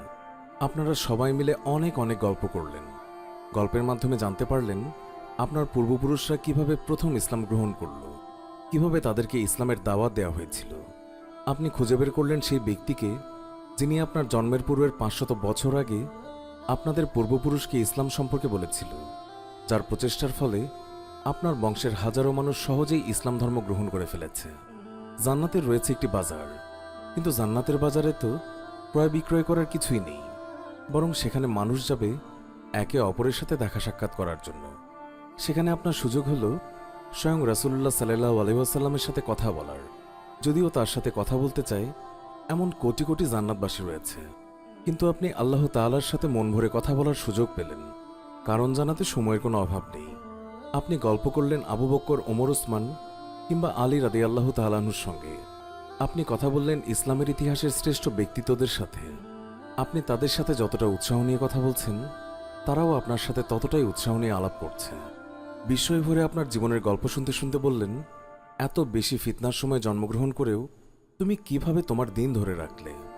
আপনি বললেন, কেননা এটা ছিল শুধুই আল্লাহ তাআলার নিয়ামত। তিনি আমাদের ভুলগুলো ক্ষমা না করলে আমরা কখনোই আজ এখানে থাকতে পারতাম না। আল্লাহ তাআলার রহমত, ভালোবাসা আর নিয়ামতে ডুবে থাকা প্রত্যেকটি জান্নাতবাসী তখন মনে করছে তাদের আর কোনোই আকাঙ্ক্ষা নেই, কোনো চাওয়া পাওয়া নেই। মানুষ যে সৃষ্টিগতভাবেই এমন যে তাকে 1 পাহাড় সমান স্বর্ণ দেয়া হলে তার মনে 2 পাহাড় সমান স্বর্ণ পাওয়ার আশা জাগে। সে স্বভাবগতভাবেই একটু বেশি চাইতে থাকে, কখনোই সন্তুষ্ট হয় না। সেই মানব সন্তানকে জান্নাতের এত বেশি নিয়ামত দেওয়া হয়েছে যে সেখানে সে পুরোপুরি সন্তুষ্ট, আর তার অন্তরে কোনো চাহিদা নেই। প্রত্যেকটি মুহূর্তেই আনন্দ, প্রত্যেকটি মুহূর্তেই প্রীতি, আর সেই আনন্দের স্মৃতি কেবল বেড়েই চলছে। এমন অবস্থায় একটি ঘোষণা শোনা যায়, হে জান্নাতীরা। সেই কণ্ঠ শুনে প্রতিটি মানুষের অন্তরে ভালোবাসার শ্রদ্ধায় কেঁদে ওঠে, কারণ সেটি আল্লাহ তাআলার কণ্ঠ। জান্নাতবাসীরা বলে ওঠে, হে আমাদের রব, হে পরওয়ারদিগার, আমরা উপস্থিত আছি, সমস্ত কল্যাণ আপনারই হাতে। আল্লাহ তখন জিজ্ঞাসা করবেন, তোমরা কি সন্তুষ্ট? সেই সময় সবাই বলে উঠবে, হে আমাদের রব, আমরা কেন সন্তুষ্ট হব না? আপনি আমাদের এমন সব জিনিস দিয়েছেন যা আপনার সৃষ্টিজগতের অন্য কাউকে দেননি। সবার অন্তর যখন কৃতজ্ঞতায় ভরে উঠছে, তখন সবাইকে হতভম্ব করে দিয়ে আল্লাহ তাআলা জিজ্ঞাসা করলেন, আমি কি তোমাদেরকে এর থেকেও আরও কিছু উত্তম দান করব না? সেই সময় সবাই বাকরুদ্ধ হয়ে যায়, যেই জান্নাতি প্রতি মুহূর্তে এমন সব দৃশ্যই, এমন সব শব্দ, এমন সব ঘ্রাণ, এমন সব স্বাদ আর এমন সব অনুভূতি যা মানুষ এখনো কল্পনাও করতে পারেনি। যেই নিয়ামতগুলো প্রতি মুহূর্তে হয়ে উঠছে আরও বেশি আনন্দময়, এমন নিয়ামতের চেয়ে উত্তম পুরস্কার আর কী বা হতে পারে? সবাই বলে উঠল, হে আমাদের পরওয়ারদিগার, হে আমাদের রব, এর চেয়ে উত্তম আর কী হতে পারে? তখন আল্লাহ তাআলা বললেন, আমি তোমাদের উপর আমার সন্তুষ্টি স্থাপন করব। এরপর তোমাদের উপর আমি আর কখনোই অসন্তুষ্ট হব না। আল্লাহ আপনাকে নিয়ে পুরোপুরি সন্তুষ্ট। আল্লাহ এই অনন্তকালের জীবনে আপনার কোনো কাজে, কোনো কথায়, কোনো চিন্তায় আর কখনোই অসন্তুষ্ট বা রাগ হবেন না। এই প্রথমবার মনে হলো আপনার গোটা অস্তিত্ব যেন সত্যিকার অর্থেই সার্থক হলো। এবং এরপর সেই মুহূর্ত যার জন্য প্রতিটি আত্মা সৃষ্টি হবার পর থেকেই অধীর অপেক্ষায় ছিল। সেই মুহূর্ত, যে মুহূর্তে প্রত্যেকটি অন্তর খুঁজে বেরিয়েছে প্রকৃতিতে ভালোবাসার উদারতায়, ভ্রাতৃত্ববোধে, সৌন্দর্যে। ভূমিষ্ঠ হওয়ার পর থেকে প্রতিটি ক্ষণে কিন্তু কোথায় যেন কমতি ছিল তা ঠিক বুঝতে পারেনি। সবাইকে বাকরুদ্ধ করে দিয়ে আল্লাহ ও তার বান্দাদের মধ্যে থেকে তার হিজাব উঠিয়ে নেন। প্রত্যেকটি বান্দা উপরে তাকিয়ে দেখছে, তাদের সামনে স্বয়ং আল্লাহ তাআলা হাজির হয়েছেন। আপনি আল্লাহকে দেখছেন, আপনি আল্লাহ তাআলাকে দেখছেন, আপনি পরওয়ারদিগার আল্লাহ তাআলাকে দেখছেন। জান্নাতের নিয়ামতের মহাসাগরে ভেসে আপনি প্রান্তরে এসেছেন, যেই সকল নিয়ামতের জন্যই আপনি কৃতজ্ঞ, আপনার কাছে অত্যন্ত প্রিয়। কিন্তু এই চূড়ান্ত নিয়ামত, আল্লাহকে সরাসরি দেখার নিয়ামত হয়ে গেল প্রতিটি বান্দার সবচেয়ে প্রিয়, সবচেয়ে মূল্যবান এবং সবচেয়ে বিশেষ পুরস্কার। যিনি মর্যাদার এবং মাহাত্ম্যের অধিকারী, তার কর্তৃত্বের কাছে যেন ভাষা ও মাথা নত করে ফেলে এবং সেই মুহূর্তে সবাই জীবনের দীর্ঘ যাত্রার অর্থ বুঝতে পারে এত প্রতিকূলতা পেরিয়ে, এত ভুল ভ্রান্তির পর, এতগুলো ধাপ পেরিয়ে, এতভাবে নিজের অন্তরকে সংশোধন করে, জীবন এবং পরকালের পরীক্ষাগুলো পার করে এই গন্তব্যে পৌঁছানোর আসল উদ্দেশ্য কি। এক নিশ্চিত তরল থেকে জন্ম নেওয়া মানুষ যে এত দুর্বল, এত অসহায় আর এত ক্ষুদ্র, আজ সৃষ্টির প্রতিপালকের সামনে দাঁড়িয়ে তার এতটা নিকটে তার পরিপূর্ণ সন্তুষ্টি অর্জন করে আর কোনো প্রকার বাধা ছাড়াই তার সাথে সাক্ষাৎ করছে। তার মহিমা তৃপ্ত প্রভার প্রবলতায় চূর্ণ বিচূর্ণ হয়ে যায়নি, বরং সে তার আলোয় আলোকিত হয়ে তার এই পরম নিয়ামত গ্রহণ করাতে পারছে।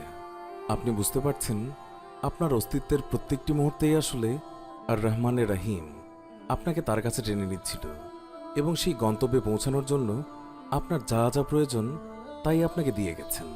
তার সান্নিধ্যে পবিত্রতায় প্রবেশ করার জন্য আপনার যে আত্মশুদ্ধির প্রয়োজন ছিল তা হলো জীবন থেকে মৃত্যু এবং সেখান থেকে বর্তমান অবস্থান। এর মাধ্যমে তিনি আপনাকে সেই আত্মশুদ্ধির পথ দেখিয়ে দিয়েছেন এবং আলহামদুলিল্লাহ আপনি সেই পথে ছোট ছোট ধাপ নিয়েছেন।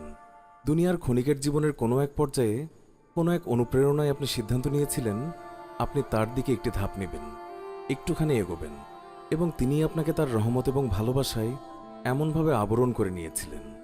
সুবহানাল্লাহ, আলহামদুলিল্লাহ। প্রিয় দিনী ভাই ও বোনেরা, শেষ হলো মৃত্যুর পরের জীবন নিয়ে আমাদের 12 পর্বের এই ধারাবাহিকটি।